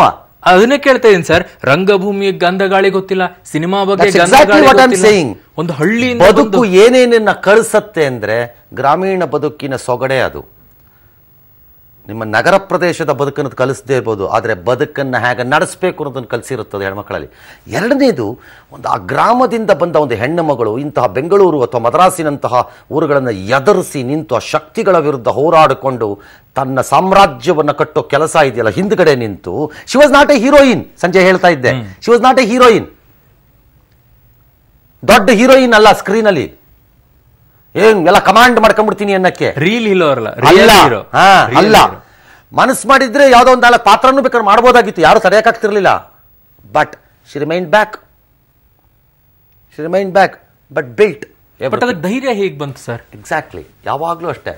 ಅದಕ್ಕೆ ಹೇಳೋದು, ಅವ್ರದ್ದು ಮನಸ್ಸು ಬಹಳ ಗಟ್ಟಿ. ತೀರ್ಮಾನ ಆಗ್ಬಿಟ್ರೆ ಹಿಂಗಾಗುತ್ತೆ. That is why I said, ಪಾರ್ವತಮ್ಮನವರ ನನ್ಗೆ ಮಧ್ಯಾಹ್ನ ಹೇಳ್ದಂಗೆ ಕೆಲವರು ಬಂದು ಹೊರಟೋಗ್ತೀವಿ, ಕೆಲವರು ಬಂದು ಹೋಗಿ ಕೆಲವನ್ನ ಬಿಡ್ತೀವಿ, ಇನ್ನು ಕೆಲವರು ಬಂದು ಹೋಗಿ ಕೆಲವನ್ನ ಬಿಟ್ಟು ಮುಂದಿನವರಿಗೆ ಕೊಟ್ಟು ಹೋಗ್ತಾರೆ. 3 ರೀತಿಯ. ಇನ್ನು ಕೆಲವರು ಬಂದು ಹೋಗೋರು ಮಾಮೂಲು, ಬರ್ತಾರೆ ಹೋಗ್ತಾರೆ. ಬಂದು ಬಿಟ್ಟು ಹೋಗ್ತಾರೆ ಕೆಲವರು. ಆ ಬಿಟ್ಟು ಹೋಗೋದನ್ನ ಸಹಿಸ್ಕೊಳಕ್ಕಾಗಲ್ಲ, ಇನ್ನೆಂದಿಗೂ ಜ್ಞಾಪಿಸ್ಕೋಬಾರ್ದು. ಕೆಲವನ್ನ ದುಷ್ಟರು, ದುರುಳ್ರು ಅಂತದನ್ನ ಬಿಟ್ಟೋಗಿರ್ತಾರೆ. ಅವ್ರು ಬಿಟ್ಟೋಗಿದ್ದನ್ನ ಪಾಲನೆ ಮಾಡ್ಬಿಟ್ರೆ ನೆಗೆದು ಬಿದ್ದೋಗ್ಬಿಡ್ತೀವಿ. ಆಮೇಲೆ ಇನ್ನು ಕೆಲವರು ಬಂದು ಬಿಟ್ಟು ಕೊಟ್ಟು ಹೋಗ್ತಾರೆ. ಇವರೆಲ್ಲ ಕೊಟ್ಟೋಗೋ ಕ್ಯಾಟಗರಿನವರು. ಏನು ಕೊಟ್ಟೋದ್ರು ಈಕೆ? Why should she be a big girl? Rajkumar wife ಇರ್ಬೋದು, ಸೊ ವಾಟ್ ಅನ್ಬೋದು ಬೇಕಾರೆ. ಏನೀಗ ರಾಜ್ಕುಮಾರ್ ಆದ್ರೆ ಹೀರೋಪ್ಪ, ನಾನು ಕಣ್ಣಪ್ಪನ ಫಿಲಂ ನೋಡಿರೋನಪ್ಪ, ಮಯೂರ ಬಬ್ರ ವಾಹನ ಅನ್ಬೋದು, ಅದರಿಂದ ಸ್ಪಿರಿಟ್ ಬಂಗಾರದ ಮನುಷ್ಯ ಅನ್ಬೋದು ನಾನು. ಪಾರ್ವತಮ್ಮನವ್ರದ್ದು ಏನಿದೆ ನನಗೆ? That is where she becomes important. ನೀವು ಯಾರನ್ನ ಹೀರೋ ಅಂದ್ರೆ, ಇವತ್ತು ಲಾಸ್ಟಲ್ಲಿ ನಾನೊಂದು ಮಾತು ಹೇಳಿದೆ ಸಂಜೆ ಕೂತಿದ್ದಾಗ, ರಾಜ್ಕುಮಾರ್ ಮೂರ್ತಿ ಆಗಲಿಕ್ಕೆ ತಯಾರಿದ್ರು, ಅದಕ್ಕೊಂದು ಶಿಲ್ಪಿ ಬೇಕಿತ್ತು. She entered his life as A ಶಿಲ್ಪಿ ಅಷ್ಟೇ. ಇವರು ಶಿಲ್ಪಿ ಆದ್ರು, ಮೂರ್ತಿಯನ್ನ ಕಡಿದ್ರು, ಅಷ್ಟೇ ಆಗಿತ್ತು. ರಾಜ್ಕುಮಾರ್ ಅಂತ ಅಂದರೆ ಒಂದು ಹೆಣ್ಣು ಮಗಳ ಪಾತ್ರ ಏನಿದೆ, ಸ್ಪಿರಿಟ್ ಏನಿರಬೇಕು ಹೆಣ್ಣು ಮಕ್ಕಳಿಗೆ, ಸಾಯೋದಲ್ಲ. ಸ್ಪಿರಿಟ್ ಕಷ್ಟ ಬಂತು ಅಂತ ತಕ್ಷಣ ಸತ್ತೋಗ್ಬಿಡೋದಲ್ಲ, ಕಷ್ಟ ಬಂತು ಅಂತ ತಕ್ಷಣ ಗೋಳಾಡ್ಕೊಂಡ್ಬಿಟ್ಟು ಇದು ಮಾಡ್ಕೊಂಡ್ಬಿಡೋದಲ್ಲ. That's not the point. ಎಲ್ಲರ ಕುಟುಂಬದಲ್ಲೂ ಏರ್ಪೇರ್ಗಳು ಬಂದಿರುತ್ತವೆ. But look at it how she lived. ಮದುವೆ ಆಗ್ಬಿಟ್ಟು, ಮದುವೆ ಆಗೋವಾಗ ನಾನು ಆಕೆನಾಗಿದ್ದೆ ಮದುವೆ, ಆಮೇಲೆ ನಾನು ದೊಡ್ಡವನಾಗ್ಬಿಟ್ನಲ್ಲ, ನನ್ನ ಲೆವೆಲ್ಗೆ ಬರಲಿಲ್ಲ ಅಂತಂದ್ರೆ, look at it, look at it ನಾವು, ಲುಕ್ ಎಟ್ ದಿಸ್ ಕೇಸ್. 100 ಜನ ತಪ್ಪು ಮಾಡಿರ್ತೀರಿ ಬೇಕಾದ್ರೆ ಜೀವನದಲ್ಲಿ. ಮದುವೆ ಆದಾಗ ಆಗ್ಬಿಟ್ಟೆ ಸರ್, ಆ ಟೈಮಲ್ಲಿ ಗೊತ್ತಾಗಿಲ್ಲ, ನನ್ನ ಲೆವೆಲ್ಗೆ ಇಲ್ಲ ಸರ್, ನನ್ನ ಲೆವೆಲ್ಗಳು ಈಗ. Look at this case. ನಿಲ್ಲಿಸೋದಲ್ಲ, ನಿಂತ ವ್ಯಕ್ತಿನೂ ಹೆಂಗಿದ್ರು ಜೊತೆಗೆ, ದಾಟ್ ಇಸ್ ಕ್ರೂಷಿಯಲ್. ಹಾಗಾಗಿ ಶಿ ಬಿಕಮ್ಸ್ ಎ ಸ್ಪಿರಿಟ್ ಅಷ್ಟೇ. ಫೈಟ್ ಬಿಸಿನೆಸ್ನಲ್ಲಿ ಶಿ ವಾಸ್ ಎಕ್ಸ್ಟ್ರೀಮ್ಲಿ ಕ್ಯಾಲ್ಕುಲೇಟಿವ್. ನನ್ನ ಪ್ರಕಾರ she was iron handed, no doubt. ತನ್ನ ಸಾಮ್ರಾಜ್ಯ ಅಂದರೆ ಚಿತ್ರರಂಗದಲ್ಲಿ ಇದನ್ನು ಮಾಡುವಾಗ, ಅಥವಾ ಚಿತ್ರರಂಗದ ವಿಚಾರಗಳು ಬಂದಾಗ she was extremely harsh. I agree, ನಾ ಇಲ್ಲ ಅಂತ ಹೇಳಲ್ಲ. ಅದಕ್ಕೆ ಅಡ್ಡ ಬಂದವ್ರನ್ನ ಅಷ್ಟು ಸುಲಭವಾಗಿ ಆಕೆ ಬಿಟ್ಟಿದ್ದಾರೆ ಅಂತೇನಲ್ಲ. ಬಟ್ ಅದನ್ನು ಕಟ್ಟೋವಾಗ ಶಿ ಡಿಡ್ ಲಾರ್ಜರ್ ವರ್ಕ್ಸ್. ಆ ದಿನಮಾನಗಳಲ್ಲಿ ಚಿತ್ರರಂಗಕ್ಕೆ ಒಂದು ಹೆಣ್ಣು ಮಗಳ ಬಂದು ಪ್ರೊಡಕ್ಷನ್ ಮಾಡಿಸ್ಬೇಕು ಅಂತಂದಾಗ ಅಷ್ಟು ಸುಲಭ ಅಲ್ಲ, ಗಂಧ ಗಾಳಿ ಇಲ್ಲದೆ ಬಿಸ್ನೆಸ್ ಮಾಡೋದು. She has done that. That is why she becomes a spirit. ಅಲ್ಲ ಸರ್, ಈಗಿನ ಹೆಣ್ಮಕ್ಳು ಹೇಳ್ತಾರೆ, ನನ್ಗೆ ಮನೆಯಲ್ಲೊಂದು 6 ಜನ ಆದ್ರೆ ನನಗೆ ನಿಭಾಯಿಸೋಕ್ಕಾಗಲ್ಲ ಅಂತ ಹೇಳಿ 50 ಜನ ಮನೆಯಲ್ಲಿ ಇಟ್ಕೊಂಡು ಇಡೀ ಕುಟುಂಬವನ್ನ ನಿಭಾಯಿಸಿಕೊಂಡು ಸ್ಯಾಂಡಲ್ವುಡ್ ಅನ್ನ ಕೂಡ ನಿಭಾಯಿಸುವಂತ ಶಕ್ತಿಯನ್ನ ಹೊಂದ್ತಾರಂದ್ರೆ ಏನ್ ಕಾರಣ? ಕೇಳಿದ್ದಕ್ಕೆ ಹೇಳ್ತೀನಿ. ಈ ಸ್ಯಾಂಡಲ್ವುಡ್ ಅಥವಾ ನಮ್ದೇನೋ ವಾಟೆವರ್ ನೀವು ಕರೀತೀರಿ, ಕನ್ನಡ ಚಿತ್ರರಂಗದಲ್ಲಿ ಒಂದು ಸ್ಲೋಗನ್ ಬಂದಿತ್ತು, that is head quarters, head office ಅಂತ. ಈ ಹೆಡ್ ಆಫೀಸ್ ಅಂದ್ರೆ ಯಾವುದು? ಟೆಕ್ನಿಕಲಿ ರಾಜ್ಕುಮಾರ್ ಮನೆ ಅಂತ, ಬಟ್ ಯಾರು ಹೆಡ್ ಆಫೀಸ್? ಚೀಫ್ ಯಾರು? ಸಿಇಒ ಯಾರು? Madam. It was not Rajkumar. That was the behind power. She controlled it. She took care. For example, ರಾಜ್ಕುಮಾರ್ದಲ್ಲಿ ಹಲವಾರು ತೀರ್ಮಾನಗಳಲ್ಲಿ ಆಕೆ ಪಾತ್ರ ಇತ್ತು ಅನ್ನೋದಕ್ಕೆ. For example, take politics. Easily ಒಂದು ಹೆಣ್ಣು ಮಗಳು ಗಂಡನ್ ತಳ್ಳಿಬಿಡ್ಬೋದಾಗಿದ್ದಂಥ ಸಿಚುಯೇಷನ್ ಅದು. ಬಹಳ ಸುಲಭ ಅದು ತಳ್ಬೋದಾಗಿತ್ತ. ಪರ್ಟಿಕ್ಯುಲರ್ಲಿ ನಾನು ಸಂಜೆ ಹೇಳ್ತಾ ಇದ್ದಂಗೆ ಚಿಕ್ಕಮಗಳೂರು ಬೈ ಎಲೆಕ್ಷನ್ ಟೈಮಲ್ಲಿ ನಡೆದಂಥ ಘಟನೆಗಳು, ಹೆಂಗೆ ಪ್ರತಿಪಕ್ಷಗಳೆಲ್ಲರೂ ತಂದು ರಾಜ್ಕುಮಾರ್ ಅಂತ ತಗಲಾಕ್ಬಿಟ್ರೆ ಹೆಂಗಾಗತ್ತೆ ನೋಡು ಇಂದಿರಾ ಗಾಂಧಿ ಕತೆ ಅನ್ನೋದಂಗೆ. No, she took care. She did not lose track. ಯಾಕೆ ಗೊತ್ತಿತ್ತು ಇದ್ದೇ ಆಗಬೇಕು ಈಗ ಅಂತ, ಅದೇ ಆಯಿತು. ಕತೆ ಕೇಳೋದು ಅಥವಾ ಹೀರೋಯಿನ್ಗಳನ್ನು ಸೆಲೆಕ್ಟ್ ಮಾಡ್ಕೊಳ್ಳೋದ್ರಲ್ಲೋ ಎಲ್ಲದ್ರಲ್ಲೂ ಹಾಕಿದೆ ಪಾತ್ರ. ಹಾಗಾಗಿ ಶಿ ಬಿಕೇಮ್ ಒಂಥರ ಅಥಾರಿಟಿ ಆಯಿತು. ಅಥಾರಿಟಿ ಒಂದು ರೀತಿ ಚೀಫ್ ಮಾಡ್ತು. ಚೀಫ್ ಒಂಥರ ಹೆಡ್ ಆಯಿತು. ಹೆಡ್ ಆಗಿದ್ದೇನಾಗೋಯ್ತು, ಕಮಾಂಡಿಗೆ ಬಂದುಬಿಡ್ತು ಎಲ್ಲ. ಹಾಗಾಗಿ ಪಾರ್ವತಮ್ಮ ಹೀರೋಯಿನ್ ಅಲ್ದಿದ್ರು, ಪಾರ್ವತಮ್ಮ ಮತ್ತೊಂದು ಅಲ್ದಿದ್ರು, ಮಗದೊಂದು ಅಲ್ಲದಿದ್ರು, she became the centre of power. Of course ಆ ಎಲ್ಲ ಪವರ್ಗೂ ಸೋರ್ಸ್ ರಾಜ್ಕುಮಾರ್, ಒಪ್ಕೋತೀನಿ ಬೇಕಾರೆ. ಬಟ್ ಅದನ್ನ ಮಾರ್ಷಲ್ ಮಾಡಕ್ ಬೇಕಲ್ಲ ಒಬ್ರು. ರಾಜ ತುಂಬಾ ಚೆನ್ನಾಗಿದ್ರೆ ಆಗಲ್ಲ, ಮಂತ್ರಿಗಳು ಚೆನ್ನಾಗಿರ್ಬೇಕಲ್ಲ. ಮಂತ್ರಿಗಳೆಲ್ಲ ಕುಲ್ಗೆಟ್ ಹೋಗ್ಬಿಟ್ರೆ ಏನ್ ಮಾಡೋಣ? ಹಂಗೆ ರಾಜ ಒಳ್ಳೆಯವನಾಗಿರ್ಬೋದು, ಅವ್ನು ಮಾಡಿದ್ನೆಲ್ಲ ಹಾಳು ಮಾಡೋ ಹೆಂಡತಿ ಇದ್ರೆ ಏನ್ ಮಾಡೋಣ? ಅಥವಾ ಹೆಂಡತಿ ಒಳ್ಳೆಯವರಾಗಿರ್ಬೋದು, ಅವಳು ಹೇಳ್ಕೊಟ್ಟಿದ್ನೆಲ್ಲ ಪಾಲನೆ ಮಾಡಿದಿರೋ ರಾಜ ಆದ್ರೆ ಏನ್ ಮಾಡೋಣ? ಇಲ್ಲಿ ಇವೆಲ್ಲ ಸೇರಿದೆ. ಹಾಲಿಗೆ ಸಕ್ಕರೆ ನೀರು ಎಲ್ಲ ಸೇರೋ ಹಂಗೆ. ಅಂದ್ರೆ ನಮ್ಮ ದೇಶದಲ್ಲಿ ಒಂದು ಮಹಿಳೆಗೆ ಈ ರೀತಿಯಾಗಿ ಸ್ಥಾನಮಾನ ಕೊಟ್ರೆ ಆ ಮನೆ ಖಂಡಿತವಾಗಿ ಉದ್ಧಾರ ಆಗುತ್ತೆ. ಸ್ಥಾನಮಾನ ನೀವು ಕೊಡಬೇಕಾಗಿಲ್ಲ, ಅವ್ರಿಗೆ ಇರೋದು ಬಿಟ್ರೆ ಸಾಕು, ಅವ್ರು ಮಾಡ್ಕೊಂಡು ಅಲ್ಲ ಈ ರೀತಿಯಾಗಿ. That is the spirit of this story. ಇವತ್ತು ಕುಟುಂಬವನ್ನ ಒಂದು ಕಡೆ ಮಹಿಳೆಯಾಗಿ, ಒಬ್ಬ ಉದ್ಯಮಿಯಾಗಿ, ಒಂದು ಎಲ್ಲರಿಗೂ ಒಂದು ರೀತಿ ಗೈಡ್ ಆಗಿ, ಮಾರ್ಗದರ್ಶಕಿಯಾಗಿ, ಒಂದು ರೀತಿ ಆಂಟ್ರಪ್ರನರಲ್ ಥಾಟ್ಸ್ ಇಟ್ಕೊಳ್ಳೋ ಅಂಥದ್ದು, ಇದೆಲ್ಲದರಲ್ಲೂ she becomes that power. That is why she was so powerful. ಇಲ್ದಿದ್ರೆ ಅಲ್ಲ. ಬಹಳ ಜನರ ಮನೆಯಲ್ಲಿ ಇದಾಗ್ಲಿಕ್ಕಿಲ್ಲ, ಮುಂದಾಗೋದು ಇಲ್ಲ. ಬರ್ಕೊಳ್ಳಿ ಈಗ. ಅಲ್ಲ, ಯಾಕೆ ನಮ್ಮ ಇಲ್ಲಿಗೆ ಸಮಾಜದಲ್ಲಿ ಮುಗೀತು. ಕನ್ನಡ ಚಿತ್ರರಂಗದಲ್ಲಿ ಈ ರೀತಿ ಅಥಾರಿಟಿ ಎಸ್ಟಾಬ್ಲಿಷ್ ಆಗಿದ್ದು ಮುಗೀತು, ಹೆಚ್ಚು ಕಡಿಮೆ. ಇನ್ನಿಲ್ಲ. ಇನ್ನು ಮುಂದಿನ ದಿನಮಾನಗಳಲ್ಲಿ ಯಾರು ಈ ಅಥಾರಿಟಿಗಳು ಈ ರೀತಿ ಎಸ್ಟಾಬ್ಲಿಷ್ ಆಗೋದು ಜಾಗ ಕೊಡಲ್ಲ. ಚಾಲೆಂಜ್ ಸ್ಟಾರ್ಟ್ ಆಗ್ಬಿಟ್ಟಿದೆ ಈಗ ಲೈಫಲ್ಲಿ. ಅವ್ರೇನು ಹೇಳೋದು, ಅವ್ರೇನು ಕೇರ್ ಮಾಡ್ಬೇಕಾ ಅನ್ನೋದು. ಇದನ್ನು ಎಸ್ಟಾಬ್ಲಿಷ್ ಮಾಡೋದು ಕಷ್ಟ, ಸ್ಥಾಪನೆ ಮಾಡೋದು ಕಷ್ಟ, ಸುಲಭ ಅಲ್ಲ ಅದು. ಥ್ಯಾಟ್ ಶೀಟ್ ಇಟ್ ಅದನ್ನು ಮಾಡಿದರೆ ಈಗ ನನ್ನ ಲೆಕ್ಕಾಚಾರದಲ್ಲಿ ಇನ್ನು ಮುಂದಕ್ಕೆ ಈ ರೀತಿಯ ಸ್ಥಿತಿಗಳು ಕಷ್ಟ ಬರಕ್ಕೆ ಸಾಧ್ಯ ಬರಲ್ಲ. ಈ ರೀತಿ ಅಥಾರಿಟಿಗಳಿರಲ್ಲ. ಚಿತ್ರರಂಗದಲ್ಲಿ ಏನಾರು ಆಗಬೇಕು ಅಂದ್ರೆ ಒಂದ್ಸರಿ ಕೇಳ್ಬಿಡೋಣಪ್ಪ ಹೆಡ್ ಆಫೀಸಲ್ಲಿ ಏನು ಹೇಳ್ತಾರೆ, ಅದಿರಲ್ಲ ಇನ್ಮಿಂದ. ಎಲ್ಲ ಸಮಗ್ರ ಮಾಡ್ಬೇಕ್ರೆ ಅಂತ ಅಂತ ಹಾಗಾಗಿ these are all one generations that have gone. ಅಷ್ಟರ ಮಟ್ಟಿಗೆ ಒಂದು ರೀತಿ ಚಿತ್ರರಂಗದಲ್ಲಿ ಆ ಕೊನೆಯ ಕೊಂಡಿಗಳೆಲ್ಲ ಕಳಚ್ಕೊಂಡ್ಬಿಡ್ತು. With the death of Rajkumar, Parvathamma, ಕೊಂಡಿಗಳೆಲ್ಲ ಹೋಯ್ತು. ಆ ಅಥಾರಿಟಿಗಳಿಲ್ಲ ಅಷ್ಟೇ. ಓಕೆ, ಇನ್ನು ದೊಡ್ಡ ಮನೆ ಅಮ್ಮನ ಸುದ್ದಿಯನ್ನ ತಿಳಿತಾ ಇದ್ದಂತೆ ಇಡೀ ಚಿತ್ರರಂಗವೇ ಇವತ್ತು ಅವರ ನಿವಾಸದತ್ತ ಧಾವಿಸಿತ್ತು. ವಜ್ರೇಶ್ವರಿ ಪಾರ್ಥಿವ ಶರೀರದ ಮುಂದೆ ನಿಂತ ನಟ ನಟಿಯರು ಗಳಗಳನೆ ಅತ್ತರು. ಥಿಯೇಟರ್ಗಳನ್ನ ಮುಚ್ಚಿ ಚಿತ್ರೀಕರಣವನ್ನೇ ಕೂಡ ಸ್ಥಗಿತಗೊಳಿಸಿ ಅಮ್ಮನ ಸಾವಿಗೆ ಸಂತಾಪವನ್ನ ಸೂಚಿಸಿದ್ರು. ಅವರ ಕುಟುಂಬಕ್ಕೆ ದುಃಖ ಭರಿಸುವಂತಹ ಶಕ್ತಿ ಸಿಗಲಿ ಅಂತ ಪ್ರಾರ್ಥಿಸಿದ್ರು. ಅತ್ತ ಬಾಗಲಕೋಟೆಯಲ್ಲಿ ಸಚಿವೆ ಉಮಾಶ್ರೀ ಕಣ್ಣೀರನ್ನ ಇಟ್ರು. ಎಲ್ಲ ಸೆಕ್ಯೂರಿಟಿನೂ ರೆಡಿಯಾಗಿ ದೇ ಆರ್ ಆಲ್ ಪ್ರಿಪೇರ್ಡ್. ಅವ್ರು ಹುಷಾರಿಲ್ದಿದ್ದಾಗಿಂದ ಅವತ್ತಿಂದ ಅಲರ್ಟ್ ಆಗಿದ್ದಾರೆ ಪೊಲೀಸ್. ನಮ್ಮ ಫಿಲ್ಮ್ ಇಂಡಸ್ಟ್ರಿಗೆ ಹೆಡ್ ಆಫ್ ದಿ ಫ್ಯಾಮಿಲಿ ತರ ಇದ್ರು, ಧ್ವಜಸ್ತಂಭ ತರ ಅವರು. ಆ ಧ್ವಜಸ್ತಂಭನೇ ಈಗ ಉರುಳೋಯ್ತು. ಅವ್ರು ದಾರ ಕರೋದು ಹೇಳ್ತಾರೆ. ಯಾರಾದ್ರೂ ಇವತ್ತೆಲ್ಲರೂ ಅಳ್ತಾರ್ರಿ, ಅಲ್ಲಿ ನೋಡಿದ ಆಡಿಯನ್ಸ್ ಎಲ್ಲ ಅಳ್ತಾರೆ. ನಿಜವಾಗ್ಲು ಆ ಹಾಡು ಹಾಗಿತ್ತು. ಹಾಗೆ ಯಾವ ಪಿಕ್ಚರಿಂದ ಈ ಹಾಡು ಅಳಬೇಕು ಅಂದಾಗ ಇನ್ನು ಹಾಕೊಂಡು ಅಳ್ಬಹುದು. ನಮ್ಮ ಪಾರ್ವತಮ್ಮ ರಾಜ್ಕುಮಾರ್ ಅವರು ಮಹಾನ್ ವ್ಯಕ್ತಿ. ಆಕೆ ತಾಯಿಯಾಗಿ, ನಿರ್ಮಾಪಕರಾಗಿ, ಸ್ಫೂರ್ತಿಯಾಗಿ ಅಂಥ ಒಂದು ಶಕ್ತಿನ ಇವತ್ತು ನಾವು ಕಳ್ಕೊಂಡಿದ್ದೀವಿ. ಪಾರ್ವತಮ್ಮ ರಾಜ್ಕುಮಾರ್ ಕನ್ನಡ ಚಿತ್ರರಂಗದ ಅತ್ಯಂತ ಪ್ರಸಿದ್ಧವಾದ ನಿರ್ಮಾಪಕಿ. ಪಾರ್ವತಮ್ಮ ಒಂಥರ ಲೀಡರ್ ಆಫ್ ಕನ್ನಡ ಸಿನಿಮಾ. ಅಮ್ಮ ಅನ್ನೋ ಹೆಸರಿಗೆ ನಾನು ಚಿತ್ರರಂಗಕ್ಕೆ ಕಾಣಿಸ್ದಾಗಿನಿಂದ ನನ್ನ ಎಲ್ಲ ಬದುಕಿಗೆ ಮಾರ್ಗದರ್ಶನ ಮಾಡಿ. ಹಿಂದೆ ಅಣ್ಣ ಅವರು ಚಿತ್ರರಂಗದಲ್ಲಿ ದುಡಿಯುತ್ತಿದ್ದಾಗ ಬಹುದೊಡ್ಡ ಹೆಸರಿದ್ದಾಗಲೂ ಕೂಡ ಅಲ್ಲೂ ನೋವುಗಳನ್ನ ಅನುಭವಿಸ್ತಾ ಇದ್ದದನ್ನ ಅಕ್ಕ ಬಹಳ ಹತ್ತಿರದಿಂದಲೇ ನೋಡ್ತಾ ಇದ್ರು. ಅವರ ಬೆನ್ನಿಂದೆ ಬಲಿಷ್ಠವಾದಂಥ ಪಾರ್ವತಮ್ಮ ಅನ್ನೋ ಒಂದು ಹೆಣ್ಣುಮಗಳಿದ್ರು. ಇವತ್ತು ಇಡೀ ಚಿತ್ರೋದ್ಯಮಕ್ಕೆ ಒಂದು ತಾಯಿ ಸ್ಥಾನವನ್ನ ತುಂಬಿದಂಥವ್ರು. ಅಮ್ಮ ಬರೀ ನಮಗೆ ಮಾತ್ರ ಅಮ್ಮ ಅಲ್ಲ, ನಮ್ಮ ಇಡೀ ಚಿತ್ರ ಕುಟುಂಬಕ್ಕೆ, ನಮ್ಮ ಕರ್ನಾಟಕಕ್ಕೇನೆ ತಾಯಿ ಅವರು. ಅಪ್ಪಾಜಿನ ಕಳ್ಕೊಂಡ್ವಿ, ಇವಾಗ ಇವರು, ಅವ್ರ ಆತ್ಮಕ್ಕೆ ಶಾಂತಿ ಸಿಗುತ್ತೆ. ನಮ್ಮ Kannada film industry has lost a very successful producer and a very strong woman. And ನಾವೆಲ್ಲ ಯಾವಾಗಲೂ ಅವ್ರಿಗೆ ಮಿಸ್ ಮಾಡ್ಕೋತೀವಿ. ನನ್ನ ಜೀವನದಲ್ಲಿ she was a very strong support to me. Some definitely. ಇವಾಗ ನಾನು ನಿಮ್ಮೆಲ್ಲರ ಮುಂದೆ ನಿಂತ್ಕೊಂಡು ಮಾತಾಡ್ತಾ ಇದ್ದಂದ್ರೆ ಈ ಹೆಸರು ಕೊಟ್ಟಿರೋದು, ಈ ಒಂದು ಕೊಟ್ಟಿರೋದು ಪಾರ್ವತಮ್ಮ ಅವರೇ. ನಿಜವಾಗ್ಲೂ ಹೇಳ್ಬೇಕು ಅಂದ್ರೆ ನನ್ನ ಒಂದು ಸ್ವಂತ ಮಗಳ ತರ ನೋಡ್ಕೊಂಡಿದ್ದಾರೆ ಅವರು. ಅವ್ರ ಆತ್ಮಕ್ಕೆ ಶಾಂತಿ ಸಿಕ್ಕಲಿ ಅಂತ ನಾನು ಕೇಳ್ಕೊಳ್ತೇನೆ. ರೈಟ್, ಸಹಜವಾದಂತಹ ಪ್ರತಿಕ್ರಿಯೆಗಳು, ಭಾವನೆಗಳನ್ನು ಹಂಚ್ಕೋತಾ ಇದ್ದಾರೆ.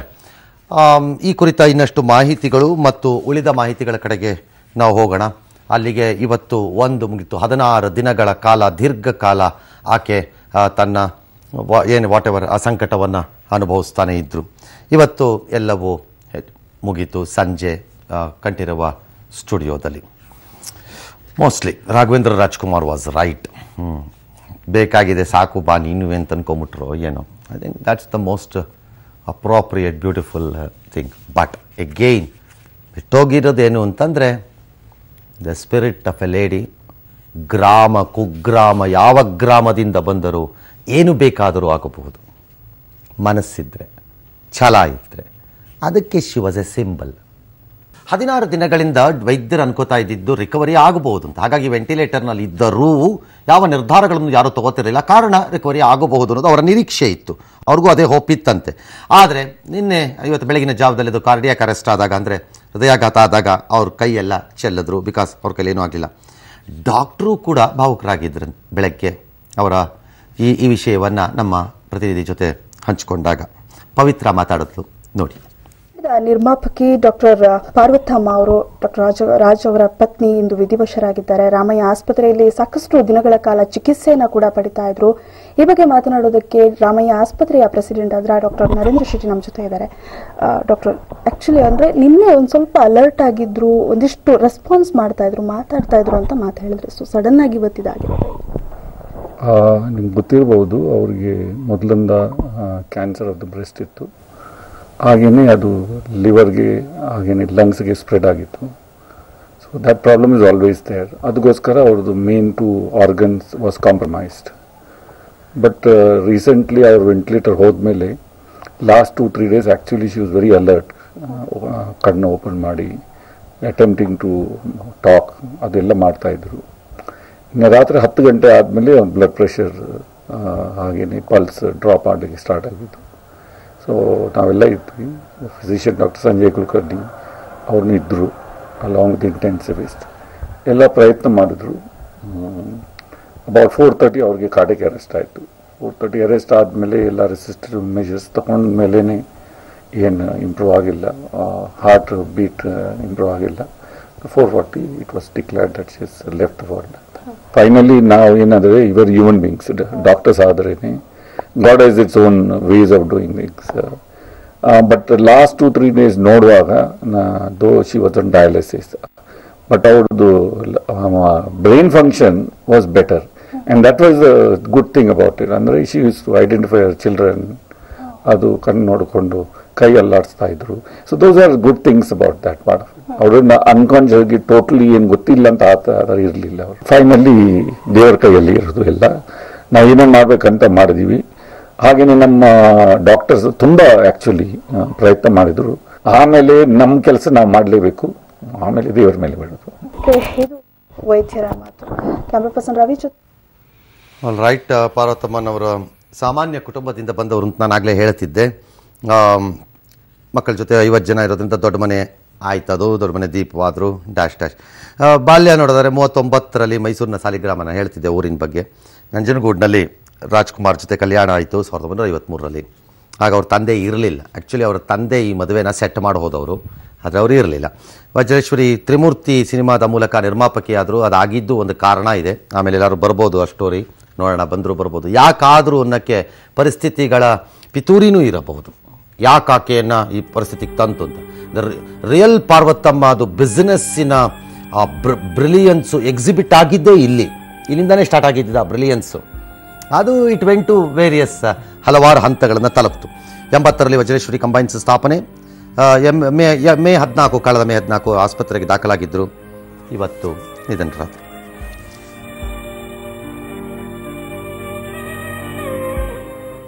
ಈಗಾಗಲೇ ಸರ್ ಹೇಳ್ತಾ ಇದ್ರು ಮದುವೆ ಹೇಗಾಯಿತು ಏನು ಅನ್ನೋದ್ರ ಬಗ್ಗೆ. ಅದೇ ರೀತಿಯಾಗಿ ರಾಜ್ಕುಮಾರ್ ಅವರ ತಂದೆ ಸಿಂಗಾನಲ್ಲೂರು ಪುಟ್ಟಸ್ವಾಮಯ್ಯ ಹಾಗೂ ಪಾರ್ವತಮ್ಮ ಕುಟುಂಬದವರು ಸಂಬಂಧಿಕರೇ ಆಗಿದ್ರು. ಪಾರ್ವತಮ್ಮ ಹುಟ್ಟಿದ ಸಮಯದಲ್ಲಿ ಮನೆಗೆ ಬಂದಂತಹ ಸಿಂಗಾನಲ್ಲೂರು ಪುಟ್ಟಸ್ವಾಮಯ್ಯನವರು ಇವಳೇ ನನ್ನ ಸೊಸೆ ಅಂತ ಅವತ್ತೇ ನಿರ್ಧರಿಸಿದ್ರಂತೆ. ರಾಜ್ಕುಮಾರ್ ಕೂಡ ಸಂಗೀತ ಕಲಿಯೋಕೆ ಪಾರ್ವತಮ್ಮ ಮನೆಗೆ ಹೋಗ್ತಾ ಇದ್ರಂತೆ. ಆಗ್ಲೇ ಇವರಿಬ್ಬರಲ್ಲಿ ಪರಿಚಯ ಮೂಡಿತ್ತು. 1953 ಜೂನ್ 25ರಂದು ರಾಜ್ಕುಮಾರ್ ಅವರೊಂದಿಗೆ ಪಾರ್ವತಮ್ಮ ಅವರು ಮದುವೆ ಆಗ್ತಾರೆ. ಆಗ ಅವರ ವಯಸ್ಸು ಕೇವಲ 14.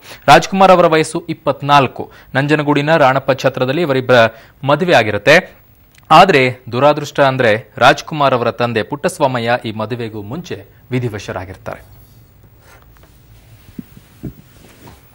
ಸಾಮಾನ್ಯವಾಗಿ ಎಲ್ಲ ಹೇಳ್ಬಿಡ್ತಾರೆ ಸುಲಭವಾಗಿ, ಎಲ್ಲ ಪುರುಷನ ಹಿಂದೆ ಒಬ್ಬ ಮಹಿಳೆ ಇರುತ್ತಾರೆ ಅಂತ. ಇದ್ರಲ್ಲಿ ಅಕ್ಷರಶಃ ನಿಜ ಇದೆ. ರಾಜ್ಕುಮಾರ್ದು ಹಿಂದೆ ಇದ್ದಿದ್ದು ಶಕ್ತಿ ಅನ್ಡೌಟೆಬ್ಲಿ, ಯಾವ ಅನುಮಾನವೂ ಇಲ್ಲದೆ ಪಾರ್ವತಮ್ಮ ವ್ಯಕ್ತಿಯಾಗಿ, ನಟರಾಗಿ, ನಟ ಸಾರ್ವಭೌಮರಾಗಿ, ಅಣ್ಣವರಾಗಿ ಎಲ್ಲ ಆಗಿ ರೂಪುಗೊಳ್ಳಕ್ಕೆ ಇವರ ಕಾಣಿಕೆ ಬಹಳಷ್ಟು ಇತ್ತು. ಒಂದು ರೀತಿ ಮಾರ್ಗದರ್ಶಕಿ, ಒಂದು ರೀತಿ ವ್ಯಕ್ತಿತ್ವ ರೂಪಕಿ. ನನ್ನ ಪತ್ನಿ ಅಲ್ಲ ಆಕೆ, ನನ್ನ ತಾಯಿ ಕೂಡ ಅಂತ ಅವರೇ ಹೇಳಿದ್ದು ಉಂಟು. ಅಲ್ಲದೆ ರಂಗಭೂಮಿ ಕಲಾವಿದರಾಗಿದ್ದ ರಾಜ್ಗೆ ಪಾರ್ವತಮ್ಮ ಆಗಮನದ ಬಳಿಕ ನಾಯಕನ ಆಫರ್ ಸಿಕ್ತು ಚಿತ್ರರಂಗದಲ್ಲಿ. ಹಾಗಾಗಿ ಅವರು ಆಕೆಯನ್ನು ಅದೃಷ್ಟ ದೇವತೆ ಅಂತಲೇ ಅಂದ್ಕೊಂಡಿದ್ರು.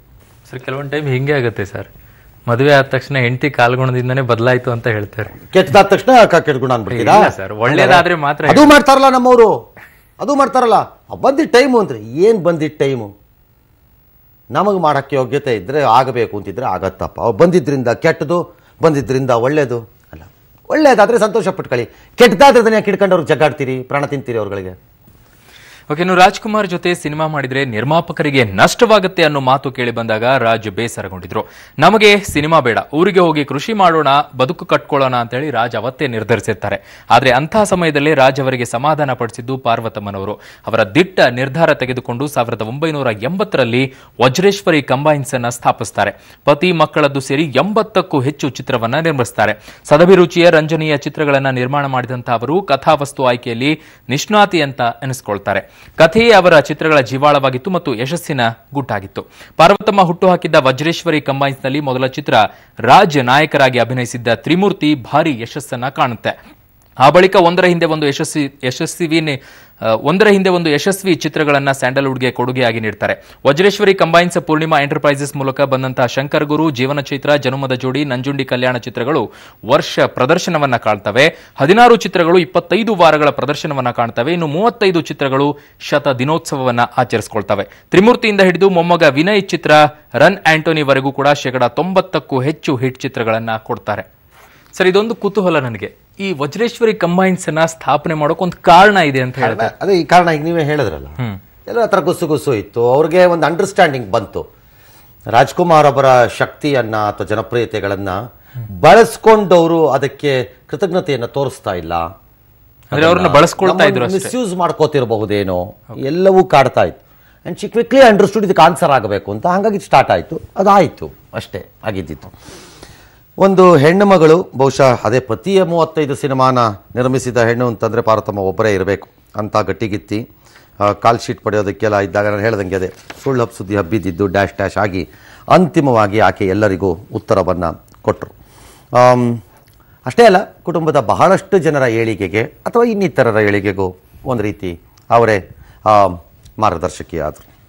ಇನ್ನು ಕರ್ನಾಟಕದಲ್ಲಿ ಕನ್ನಡ ಕಡ್ಡಾಯಕ್ಕಾಗಿ 1982ರಲ್ಲಿ ಗೋಕಾಕ್ ಚಳವಳಿಯಲ್ಲೂ ಕೂಡ ಪಾರ್ವತಮ್ಮ ಸಹಭಾಗಿಯಾಗಿದ್ರು. ಅಂದಿನ ಬೃಹತ್ ಚಳವಳಿಯಲ್ಲಿ ಜನಸಾಗರದ ಮಧ್ಯೆ ಪಾರ್ವತಮ್ಮ ಮತ್ತು ತಾವು ಇಬ್ಬರೇ ಹೆಂಗಸರು ಇದ್ವಿ. ಹೋರಾಟಕ್ಕೂ ಕೂಡ ಪಾರ್ವತಮ್ಮ ಸೈ ಎನಿಸಿಕೊಂಡಿರುವಂತಹ ಪಬ್ಲಿಕ್ ಟಿವಿ ಜೊತೆ ಹಿರಿಯ ನಟಿ ಗಿರ್ಜಾ ಲೋಕೇಶ್ ತಮ್ಮ ಅನಿಸಿಕೆಯನ್ನ ಹಂಚಿಕೊಂಡ್ರು. ಮೆಲುಕು ಹಾಕುವಂತ ಸಂಗತಿ ಅಂದ್ರೆ, ನಾವು ಗೋಕಾಕ್ ಚಳವಳಿಯಲ್ಲಿ ನಾನು ಪಾರ್ವತಮ್ಮ ಅಮ್ಮನು ನಾನು ಭಾಗವಹಿಸಿದ್ದು. ಇಡೀ ಬಸ್ ತುಂಬಾ ಬರೀ ಗಂಡಸೇ ಇದ್ರು, ನಾವಿಬ್ಬರೇ ಹೆಂಗಸರು. ಪುಟ್ಟು ಪಾಪು 5 ವರ್ಷ ಏನೋ ನಮ್ಮ ಪುನೀತಿಗೆ. ಅದನ್ನ ಮರೆಯೋಕಾಗದೆ ಇರುವಂತ ಒಂದು ಘಟನೆಗಳು ಅಲ್ಲೆಲ್ಲ ನಡೆದದ್ದು, ಮಾಡಿದ್ದು, ಆ ಭಾಷಣ, ಆ ಜನ ಸೇರಿದ್ದು, ಮಾಡಿದ್ದು, ಅದೆಲ್ಲ ಅದರಲ್ಲಿ ಅದೇ ಏನು. ಇದು ದೊಡ್ಡ ಮನೆ ಆಗಿದ್ದು ಯಾಕೆ ಅಂತ ನಾನು ಆಗ್ಲೇ ಹೇಳಿದ್ದೀನಿ. Number of people, the way she ನಿಭಾಯಿಸಿದ್ರು. ಅದಕ್ಕಿಂತ ದೊಡ್ಡ ಮನೆ ಒಂದು ಕನ್ನಡ ಚಿತ್ರರಂಗಕ್ಕೆ ಅದೊಂದು ಮನೆ ಆಯಿತು, ಸಹಜವಾಗಿ ಅದಾಯಿತು. ಇನ್ನು 3 ಮಕ್ಕಳನ್ನ ಕನ್ನಡಕ್ಕೆ ಕೊಟ್ಟಂತಹ ಪಾರ್ವತಮ್ಮ ಅವರು ಕೇವಲ ರಾಜ್ಕುಮಾರ್ಗೆ ಮಾತ್ರ ಶಕ್ತಿ ಆಗಿರಲಿಲ್ಲ, ತಮ್ಮ 3 ಮಕ್ಕಳಿಗೂ ಕೂಡ ಪಾರ್ವತಮ್ಮ ಯಶಸ್ಸಿನ ಮೆಟ್ಟಿಲಾಗಿದ್ರು. ಶಿವರಾಜ್ ಕುಮಾರ್, ರಾಘವೇಂದ್ರ ರಾಜ್ಕುಮಾರ್, ಪುನೀತ್ ರಾಜ್ಕುಮಾರ್ ಎಂಬ 3 ರತ್ನಗಳನ್ನ ಕೂಡ ಕನ್ನಡ ಚಿತ್ರರಂಗಕ್ಕೆ ಪರಿಚಯಿಸಿದ್ರು.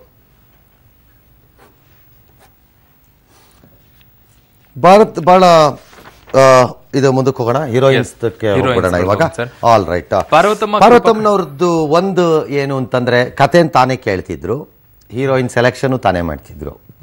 ಗಂಡಂದು ಅಷ್ಟೇ, ಮಕ್ಕಳದ್ದು ಅಷ್ಟೇ, ಎಲ್ಲ ಕೊನೆಯವರೆಗೂ ಆಲ್ಮೋಸ್ಟ್. ಬಟ್ ಅದು ಹಿಟ್ ಆಗುತ್ತೋ ಇಲ್ಲೋ ಅನ್ನೋದನ್ನು ಅವರೇ ಹೇಳ್ತಾ ಇದ್ದಾರೆ. ಕ್ಯಾನ್ಸರ್ ಆದಾಗ ಅವರು ರಿಕವರಿ ಆಗಿ ಮತ್ತೆ ಓಡಾಡ್ತಾ ಇದ್ದಿದ್ದೇ ಒಂದು ದೊಡ್ಡದು. That was an amazing recovery ಅದು. ಬಟ್ ಅಲ್ಟಿಮೇಟ್ಲಿ ಅದು ಅಲ್ಲಿಗೆ ಬಂತು, ಎಳ್ಕೊಂಡು ಬಂತದು. ಬಟ್ ಎಲ್ಲನೂ ಆಕೆ ಮಾಡ್ತಿದ್ದು. ಅವ್ರು ತುಂಬ ಜನಕ್ಕೆ, ಈಗ ಅಲ್ಲೆಲ್ಲ ಮಾಲಾಶ್ರೀ ಹೇಳ್ತಾ ಇದ್ದಿದ್ದು ಕೇಳಿಸ್ಕೊಂಡ್ವಿ, ಎಲ್ಲ ತುಂಬ ಜನಕ್ಕೆ ಫಸ್ಟ್ ಫಿಲಮ್ ಆದವರೆಲ್ಲ ಸೂಪರ್ ಹೀರೋಯಿನ್ಸ್ ಥರ. ಆಮೇಲೆ ಭಾಳ ಜನ ಅವರ ಆಶೀರ್ವಾದನೋ ಅಥವಾ ಅವರೇ ಹೆಕ್ಕಿ ತೆಗೆದ ಪ್ರತಿಭೆಗಳಾಗಿದ್ದದ್ದು. ಕಲ್ಪನಾ, ಹೀಗೆ ಶ್ರೀವಿದ್ಯಾ, ರಕ್ಷಿತಾ, ರಮ್ಯಾ ಎಲ್ಲರನ್ನೂ ಪರಿಚಯ ಮಾಡಿದ್ದಿದ್ದೇ ಪಾರ್ವತಮ್ಮ. ಎಸ್, ಈಗಾಗಲೇ ಹೇಳ್ತಾ ಇದ್ವಿ, ದೊಡ್ಡ ಮನೆ ಕುಟುಂಬದಲ್ಲಿ ಯಾರಾದ್ರೂ ಸಿನಿಮಾ ಮಾಡಬೇಕು ಅಂತ ಅಂದ್ರೆ ಅದಕ್ಕೆ ಪಾರ್ವತಮ್ಮ ಅವರ ಪರ್ಮಿಷನ್ ಬೇಕಿತ್ತಂತೆ. ಅದಕ್ಕೆ ಕಾರಣ ಏನು ಅಂತಂದ್ರೆ, ಯಾರೇ ಸಿನಿಮಾ ಮಾಡ್ತೀವಿ ಅಂದ್ರೂ ಕೂಡ ಕಥೆ ಕೇಳ್ತಾ ಇದ್ದಿದ್ದು ಪಾರ್ವತಮ್ಮನವರು. ಕಥೆ ಕೇಳಿದ ಕೂಡಲೇ ಆ ಸಿನಿಮಾ ಹಿಟ್ ಆಗುತ್ತೋ ಇಲ್ವೋ ಅಂತ ಹೇಳ್ತಾ ಇದ್ರು ಪಾರ್ವತಮ್ಮನವರು. ಅದೇ ರೀತಿ ಹೇಗೆ ಆಕೆ ಇಂಟೆಲಿಜೆಂಟ್ ಆಗಿದ್ರು ಅನ್ನಕ್ಕೆ, ಅದನ್ನೇ ನಾನು ಹೇಳೋದು. ಹೆಣ್ಮಕ್ಳು ಹೆಂಗಿರ್ತಾರೆ ಇಂಟೆಲಿಜೆಂಟು ಅನ್ನಕ್ಕೆ, she is also N classic example. ಆರಂಭದ ದಿನಗಳಲ್ಲಿ, ಆಮೇಲೆ ಹಣ ಬಂದಿರ್ಬೋದು, ಅಂತಸ್ತು ಬಂದಿರ್ಬೋದು, ಹಿರಿಮೆ ಬಂದಿರ್ಬೋದು, ಗರಿಮೆ ಬಂದಿರ್ಬೋದು, ಪ್ರಖ್ಯಾತಿ ಬಂದಿರ್ಬೋದು, ಖ್ಯಾತಿ ಬಂದಿರ್ಬೋದು, ಎಲ್ಲ ಇರ್ಬೋದು. ಬಟ್ ಮದ್ರಾಸಲ್ಲಿ ಇದ್ದಂಥ ಕಷ್ಟದಲ್ಲೇ ಇದ್ದಂಥ ದುಡ್ಡನ್ನೇ ಉಳಿಸಿ ಮನೆ ಖರೀದಿ ಮಾಡಿದ್ದಕ್ಕೆ ರಾಜ್ಕುಮಾರೇ ಗಾಬರಿ ಆಗ್ಬಿಟ್ಟಿದ್ರು. ಅಯ್ಯೋಯಪ್ಪ ಹೆಂಗೆ ಅಮ್ಮ ಮಾಡಿದ್ವಿ. ಆ ಎಲ್ಲ ಹೆಣ್ಮಕ್ಳು ಅದೇ ಮಾಡೋದು. ಆಲ್ ರೈಟ್, ಇವತ್ತಿನ ಈ ಇದ್ರ ಕುರಿತು ಮಾತನಾಡೋದಕ್ಕೆ ಕನ್ನಡ ಮತ್ತು ಸಂಸ್ಕೃತಿ ಇಲಾಖೆಯ ಮಂತ್ರಿಗಳು, ಅದಕ್ಕಿಂತ ಹೆಚ್ಚಾಗಿ ಇವತ್ತು ನಮ್ಮ ಜೊತೆ ಮಾತನಾಡುವಾಗ ಆಕೆ ಅವರು ಕಲಾವಿದೆ ಅಷ್ಟೇ, ಕಲಾವಿದೆಯಾಗಿ ನಮ್ಮ ಜೊತೆ ಇದ್ದಾರೆ. ಮಾನ್ಯ ಮಂತ್ರಿಗಳು ಆದಂಥ ಉಮಾಶ್ರೀ ಅವರು ನಮ್ಮ ಜೊತೆ ಇದ್ದಾರೆ. ನಮಸ್ಕಾರ ಮೇಡಮ್. ಸರ್ ನಮಸ್ತೆ ಸರ್. ನಮಸ್ಕಾರ. ನೀವು ದೂರದ ಯಾವುದೋ ಊರಿನಲ್ಲಿ ಇದ್ರಿ, ಇವತ್ತು ಈ ಘಟನೆ ಆದಾಗ ನನಗೆ ಅರ್ಥ ಆಯಿತು, ಬಾಗಲಕೋಟೆಲ್ಲೋ ಎಲ್ಲೋ ತಮ್ಮ ಕಾರ್ಯಗಳ ನಿಮಿತ್ತ ಇದ್ರಿ ಅಂತ ಅನ್ಸತ್ತೆ. ಯಾತಕ್ಕೆ ಈ ಪಾರ್ವತಮ್ಮನವರು ಕನ್ನಡ ಚಿತ್ರರಂಗಕ್ಕೆ ಇಷ್ಟು ಪ್ರಾಮುಖ್ಯರಾಗ್ತಾರೆ? ಪ್ರಾಮುಖ್ಯ ಯಾಕಾಗ್ತದೆ ಅಂತ ಹೇಳಿದ್ರೆ, ಅವರ ಒಂದು ಸಣ್ಣದ್ರಿಂದ ಬೆಳೆದಿರ್ತಕ್ಕಂಥ ವಾತಾವರಣ ಏನಿದೆ, ಆ ಒಂದು ಕಲಾತ್ಮಕ ಜಗತ್ತಿನ ಜೊತೆಯಲ್ಲೇ ಬೆಳೆದಂಥದ್ದೇನಿದೆ, ಮತ್ತು ಅವರ ಜೊತೆಯಲ್ಲೇ ಬಂದಂತಹ ಸಂಗಾತಿ ಗಂಡ ಏನಿದ್ದಾರೆ, ಅವರನ್ನ ಬಹುದೊಡ್ಡ ರೀತಿಯಲ್ಲಿ ಪ್ರೀತಿಯಿಂದ ಕಂಡು, ಗೌರವದಿಂದ ಕಂಡು, ಅಭಿಮಾನದಿಂದ ಕಂಡದಂತ ಪರಿಣಾಮ ಏನಿದೆ, ಅದು ಜೊತೆಲೆ ಬೆಳೀತಾ ಈ ಇಂಡಸ್ಟ್ರಿ ಮತ್ತು ಕಲಾ ಜಗತ್ತಿನ ಭಾಗವಾಗಿಯೇ ಹೋದ್ರು. ಬರೀ ಗಂಡ ಮತ್ತು ಹೆಂಡತಿ, ನನ್ನ ಗಂಡರ ಬರೀ ನನ್ನ ಭಾಗ ಅಷ್ಟೇ, ನಾನೊಬ್ಬ ಸಂಸಾರಿಯಾಗಿ ಒಂದು ಗೃಹಿಣಿಯಾಗಿರ್ಬೇಕು ಅಷ್ಟೇ, ಅದಾಗ್ಲಿಲ್ಲ. ಹೋಗ್ತಾ ಅವರ ಜಗತ್ತು ವಿಸ್ತಾರವಾಗಿ ಹೋಗ್ತಾ ಅವರು ಕೂಡ ಇದನ್ನ ಆವರಿಸ್ಕೊಳ್ತಾ, ಈ ಜಗತ್ತು ಅವ್ರನ್ನ ಆವರಿಸ್ಕೊಳ್ತಾ ಹೋಯ್ತು, ಅಥವಾ ಆ ಜಗತ್ತಿನ ಜೊತೆ ಅವರು ಆವರಿಸ್ಕೊಳ್ತಾ ಹೋದ್ರಲ್ಲ, ಅದು ಸಾಧ್ಯತೆಗಳನ್ನ ಮಾಡ್ಕೊಳ್ತಾ ಹೋಯ್ತು. ಮತ್ತು ಅದು ಬಹಳ ಮುಖ್ಯನೂ ಆಯ್ತು. ಅವ್ರಿಲ್ದೆ ಹೋದ್ರೆ ಈ ಚಿತ್ರ ಜಗತ್ತಿಗೆ ಬಹುಶಃ ಒಂದು ದೊಡ್ಡ ಶಕ್ತಿ ನಮ್ಗೆ ಇಲ್ವೇನೋ, ಅವ್ರು ಬೇಕು ನಮ್ಗೆ ಅನ್ನೋ ಥರದಲ್ಲಿ ದೊಡ್ಡ ರೀತಿಯಲ್ಲಿ ನಮ್ಮನ್ನೆಲ್ಲರನ್ನು ಕೂಡ ಕೆಲವು ಒಂದು ದೊಡ್ಡ ಶಕ್ತಿಯಾಗಿ ನಿರ್ಮಾಣ ಆಗ್ತಾ ಇದು ಬಹಳ ಮುಖ್ಯವಾಗಿ ನಾನು ಕರೆಕ್ಟ್ ಆಗಿ ಹೇಳಿದ್ರಿ, ಸರಿಯಾಗಿ ಹೇಳಿದ್ರಿ. ಆದ್ರೆ ನಿಮ್ಮ ಅಸೋಸಿಯೇಷನ್ ಹೇಗೆ? ಒಬ್ಬೊಬ್ರಿಗೂ ಒಂದೊಂದು ರೀತಿಯ ಅಸೋಸಿಯೇಷನ್ ಆಗಿದೆ ಈ ಕುಟುಂಬದ ಜೊತೆ. ನಿಮ್ದು ಯಾವ ತರ? ಅಮ್ಮ ಫೇರ್, ಓಕೆ, ಸಿಂಪಲ್. ನನ್ನ ಜೊತೆನಲ್ಲಿ ಅಥವಾ ನಾನು ಅವ್ರ ಜೊತೆನಲ್ಲಿ ತಾಯಿ ಮತ್ತು ಮಗಳು ಅನ್ನೋ ಸಂಬಂಧ. ಯಾಕೆ ಪ್ರಶ್ನೆ ಕೇಳಿದೆ ಅಂದ್ರೆ, ಮಾನ್ಯ ಉಮಾಶ್ರೀ ಅವರೇ, ನೀವು ಎಲ್ಲ ಕಷ್ಟಪಟ್ಟೆ ಮೇಲಕ್ಕೆ ಬಂದಿದ್ದು. ಒಂದು ಹೆಣ್ಣು ಮಗಳು ಗ್ರಾಮೀಣ ಭಾಗದಿಂದ ಬಂದಾಗ ಅನುಭವಿಸಬಹುದಾದ ಎಲ್ಲ ಕಷ್ಟಗಳನ್ನು ನೀವು ಅನುಭವಿಸಿದ್ರಿ, ಆಕೆನೂ ಅನುಭವಿಸಿದ್ರು.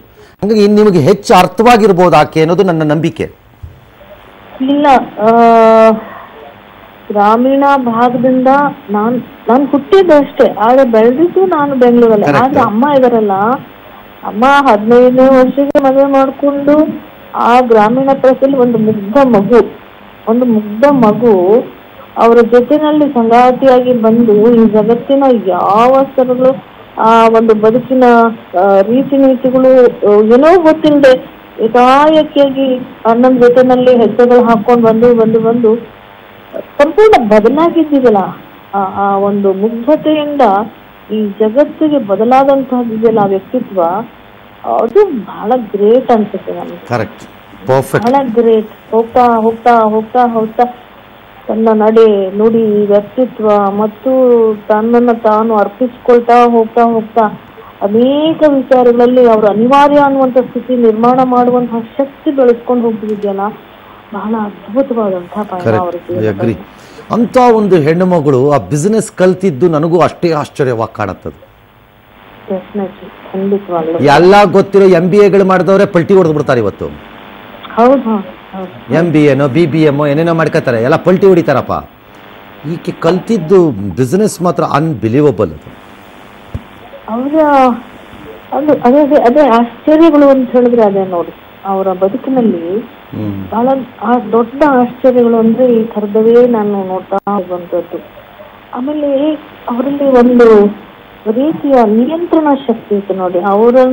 ಅವರು ಎಲ್ಲವನ್ನೂ ನಿಯಂತ್ರಿಸಬಲ್ಲೆ, ಎಲ್ಲವನ್ನೂ ವಿಶ್ವಾಸಕ್ಕೆ ತೆಗೆದುಕೊಳ್ಳಬಲ್ಲೆ, ನಾನು ಈ ಕೆಲಸವನ್ನ ಮಾಡಿ ಯಶಸ್ವಿಯಾಗಬಲ್ಲೆ ಅಂತಕ್ಕಂಥ ಒಂದು ಧೈರ್ಯ ಮತ್ತು ಆತ್ಮಸ್ಥೈರ್ಯ ಇದೆಯಲ್ಲ, ಅದು ನನ್ಗೆ ಬಹಳ ಯಾಕೆಂದ್ರೆ ನಾನು ಯಾರೋ ಒಂದು ಆಕ್ಟಿಂಗ್ ಮಾಡಿರ್ಬೋದು, ಕಷ್ಟಪಟ್ಟಿರ್ಬೋದು, ಮಕ್ಕಳನ್ನ ಸಾಕಿರ್ಬೋದು, ಬಟ್ ನಮ್ದೆಲ್ಲ ದೊಡ್ಡ ಸಾಧನೆ ಅಂತ ಅವ್ರ ಮುಂದೆ ಅನಿಸ್ತಲ್ಲ. ಯಾಕೆ ಅಂತಂದ್ರೆ ನಾವು ನಾವು ಗಂಟು ಹಾಕೊಂಡು ಏನೋ ಒಂದಷ್ಟು ದುಡ್ಡು ಮಾಡ್ಕೊಂಡಿರ್ಬೋದು, ದಿನನಿತ್ಯದ ಬದುಕಿಗೆ ಮಕ್ಕಳನ್ನ ಸಾಕಿರ್ಬೋದು, ಮಕ್ಕಳನ್ನ ದೊಡ್ಡವ್ರು ಮಾಡಿರ್ಬೋದು, ಇದೆಲ್ಲ ದೊಡ್ಡ ಸಾಧನೆ ಅಲ್ಲ.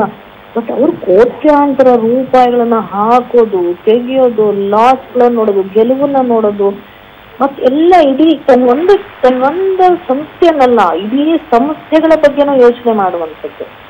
ಅವರೆಲ್ಲಾನು ಕೂಡ ಒಂದು ಮಾರ್ಗದಲ್ಲಿ ಇಟ್ಕೊಂಡು ಕಂಟ್ರೋಲ್ ಮಾಡ್ಕೊಂಡು ಇಡೀ ಚಿತ್ರ ಜಗತ್ತಿಗೆ ಒಂದು ಶಕ್ತಿ ಕೇಂದ್ರವಾಗಿ ಬರೋದಿದೆಯಲ್ಲ, ಬೈ ಗಾಡ್, ಇದು ಸಾಧ್ಯನಾ? ಇದು ಒಬ್ಬ ಗೃಹಿಣಿ, ಒಬ್ಬ ವ್ಯಾಪಾರಿಯಾಗಿ, ಒಂದು ಹೋರಾಟಗಾರ್ತಿಯಾಗಿ, ಒಂದು ಸಮಾಜಮುಖವಾಗಿ ಬೆಳೆಯುವಂಥದ್ದು. ಆಮೇಲೆ ಅವ್ರ ಓದಿನ ಚಟಗಳು ಹೇಗ್ ಬೆಳೀತಾ ಹೋಗುತ್ತೆ, ಆಮೇಲೆ ಡಿಸ್ಕಷನ್ಸ್ ಕೂತ್ಕೊಳ್ಳುವಂಥದ್ದು, ಇನ್ಪುಟ್ಸ್ ನ ಕೊಡುವಂಥದ್ದು, ಅದು ಗ್ರೇಟ್. ಅವೆಲ್ಲ ಹೇಗ್ ಬರಕ್ ಸಾಧ್ಯ ಅಂದ್ರೆ ಅದಕ್ಕೆ ಕೇಳ್ತಾ ಇದ್ದೀನಿ ಉಮಾಶ್ರೀ ಮೇಡಮ್, ಅದಕ್ಕೆ ಒಂದು ಕೇಳ್ತಾ ಇದ್ದೆ, ಬದುಕು ಅವರನ್ನ ಬದಲಾಯಿಸ್ತಾ ಅಥವಾ ಬದುಕಬೇಕು ಅನ್ನೋದಕ್ಕೋಸ್ಕರ ಅವ್ರು ಬದಲಾದ್ರ ಅಂತ? ಇಲ್ಲ, ಅವ್ರು ಬದುಕಬೇಕು ಅಂದ್ರೆ ಬರೀ ಗೃಹಿಣಿಯಾಗಿ ಒಬ್ಬ ಸಿನಿಮಾ ನಟ ನನ್ ಗಂಡ ಅಂತ ಅನ್ಕೊಂಡು ತನ್ನ ಪಡ ತಾನು ಬದುಕಬಹುದಾಗಿತ್ತು. ಬಟ್ ಅವ್ರ ಆಸಕ್ತಿ ಇದೆಯಲ್ಲ, ಅವರ ತೊಡಗಿಸಿಕೊಳ್ಳಬೇಕು, ಅವರ ಆಸಕ್ತಿಗಳಿದೆಯಲ್ಲ, ಅವರು ಅದನ್ನ ಬೆಳೆಸ್ಕೊಳ್ತಾ ಹೋದ್ರಲ್ಲ. ಅವ್ರಿಗೆ ಅಗತ್ಯತೆ ಇತ್ತು ಬಿಟ್ಟು ಅದು ಗೊತ್ತಿಲ್ಲ, ಬದುಕಿನ ಜೊತೆಲಿ ಬಂದಿರೋದು ಅದೆಲ್ಲ ನಾವು ಕೂಡ. ಬಟ್ ಆಸಕ್ತಿ ಇದ್ರೆ ತಾನೇ ಇದೆಲ್ಲ ಮಾಡ್ಲಿಕ್ಕೆ ಸಾಧ್ಯ ಆಗೋದು. ಒಂದು ಹೆಣ್ಣಿನಲ್ಲಿ ಆ ಥರದ್ದು ಬರ್ಬೇಕಲ್ಲ, ಕುತೂಹಲಗಳು, ಕಲಿಯೋದು, ಆಸಕ್ತಿ, ತನ್ನನ್ನ ತಾನು ಬೆಳೆಸ್ಕೊಳ್ತಾ ಹೋಗೋದು, ಈ ರೀತಿಯಲ್ಲಿ ಬೆಳೆಸ್ಕೊಳ್ತಾ ಹೋಗೋದು, ಮತ್ತೆ ಇನ್ನೊಂದು ಜಗತ್ತಿಗೆ ತಾನು ಅಗತ್ಯತೆ ಇದೆ ಅನ್ನೋ ಮಟ್ಟಕ್ಕೆ ಬೆಳ್ಕೊಂಡು ಹೋಗೋದಿದೆಯಲ್ಲ. ಅದಕ್ಕೇನೆ ಬಹುಶಃ ಒಂದು ಹೆಣ್ಣುಮಗಳು ಎಷ್ಟು ಸ್ಫೂರ್ತಿಗಾಗಿ ಇನ್ನು ಉಳಿದ ಎಲ್ಲ ಹೆಣ್ಣು ಮಕ್ಕಳಿಗೆ ಇವತ್ತು ಅವ್ರು ಕಾಣಿಸ್ತಾರೆ ಅನ್ನೋದು. ಅದಷ್ಟೇ, ಅವ್ರು ಬಿಟ್ಟೋಗೋ ಸಂದೇಶ ಅದೇನೆ. ಹೆಣ್ಣುಮಕ್ಕಳು ಗಾಬರಿ ಆಗ್ಬೇಡಿ, ಸೋಲು ಉಣ್ಕೋಬೇಡಿ, ಫೈಟ್ ಮಾಡಿದ್ರೆ ಏನಾಗತ್ತೇನಕ್ಕೆ, ಇವೆಲ್ಲ ಕ್ಲಾಸಿಕ್ ಕೇಸ್ಗಳು ಅಷ್ಟೇ. ಅಲ್ಲಿ ಫೈಟ್ ಅನ್ನುವಂಥದ್ದು ಕೂಡ ಒಂದು ಪಾಸಿಟಿವ್ ನೇಚರ್ ಫೈಟ್. ಅದು ಹೌದು, ನೆಗೆಟಿವ್ ಅಲ್ಲ. ಆಮೇಲೆ ಸಹನೆ, ಅವ್ರಿಗೆ ನೋವೇ ಆಗಿಲ್ಲ, ಅವ್ರಿಗೇನು ಕಷ್ಟವೇ ಇಲ್ಲ, ಅವರು ದುಡ್ಡೆಲ್ಲ ಸಂಪಾದನೆ ಮಾಡ್ಬಿಟ್ರು, ಬರೀ ಸುಖದ ಸುಪಾತಿಯ ಮೇಲೆ ಇದ್ರು. ಇನ್ನೂ ವ್ಯಾಪಾರಾತ್ಮಕವಾಗಿರ್ಬೋದು, ಇಂಡಿವಿಜುವಲ್ ಆಗಿರ್ಬೋದು, ಕುಟುಂಬ ಇರ್ಬೋದು, ಇನ್ನೊಂದಿರ್ಬೋದು, ಎಲ್ಲರಿಗೂ ಬರುವಂತ ಎಲ್ಲ ನೋವು ಸಂಕಟಗಳನ್ನು ಕೂಡ ಸಹನೆಯಿಂದ ಸ್ವೀಕಾರ ಮಾಡ್ತಾ ಪಾಸಿಟಿವ್ ಅನ್ನು ಗುರಿ ಇಟ್ಕೊಂಡೇ ತನ್ನ ಬದುಕನ್ನ ಯಶಸ್ವಿಗೊಳಿಸ್ಕೊಂಡಿರ್ತಕ್ಕಂಥ ಮಹಾ ಸಾಧಿಕೆ ಅಂತ ನನ್ನ ಒಂದು ಅಭಿಪ್ರಾಯ. Perfect madam, thank you. ಮಾನ್ಯ ಕನ್ನಡ ಮತ್ತು ಸಂಸ್ಕೃತಿ ಇಲಾಖೆ ಮಂತ್ರಿಗಳು ಆದಂತಹ ಉಮಾಶ್ರೀ ಅವರು ಇಲ್ಲಿಯವರೆಗೆ 2016ನೇ ಸಾಲಿನ UPSC ಪರೀಕ್ಷೆಯಲ್ಲಿ, ಅಂದರೆ ಕೇಂದ್ರ ಪರೀಕ್ಷೆ, ಅಂದರೆ IAS, IPS, IFS, IRS ಎಲ್ಲ ಎಸ್ಗಳು, ಅವುಗಳದ್ದು ಹೋಗಿ ಸೇರ್ಕೊಳ್ಳೋಂಥ ಮಕ್ಕಳದ್ದು ಎಕ್ಸಾಮ್ ಅದು ಆಲ್ ಇಂಡಿಯಾ ನಿಮಗೆ ಗೊತ್ತು. ಇದರಲ್ಲಿ ಕರ್ನಾಟಕದ ಕೋಲಾರ ಮೂಲದ KR ನಂದಿನಿ ರ್ಯಾಂಕ್ ನಂಬರ್ 1 ಆಗಿದ್ದಾರೆ, ಫಸ್ಟ್ ರ್ಯಾಂಕ್. ಕೋಲಾರದ ಕೆಂಬೋಡಿ ಗ್ರಾಮದ ನಂದಿನಿ ಹೈಸ್ಕೂಲ್ ಶಿಕ್ಷಕರಾದ ರಮೇಶ್ ಹಾಗೂ ವಿಮಲಾ ಅನ್ನೋರ ಪುತ್ರಿ.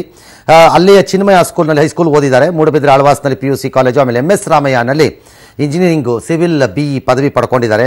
ಕರ್ನಾಟಕ ಭವನದಲ್ಲಿ ಎಂಜಿನಿಯರ್ ಕೂಡ ಆಗಿದ್ದರಂತೆ. ಕಳೆದ UPSC ಎಕ್ಸಾಮಲ್ಲೇ ಅವ್ರಿಗೊಂದು 840-850ನೇ ರ್ಯಾಂಕ್ ಬಂದಿತ್ತು.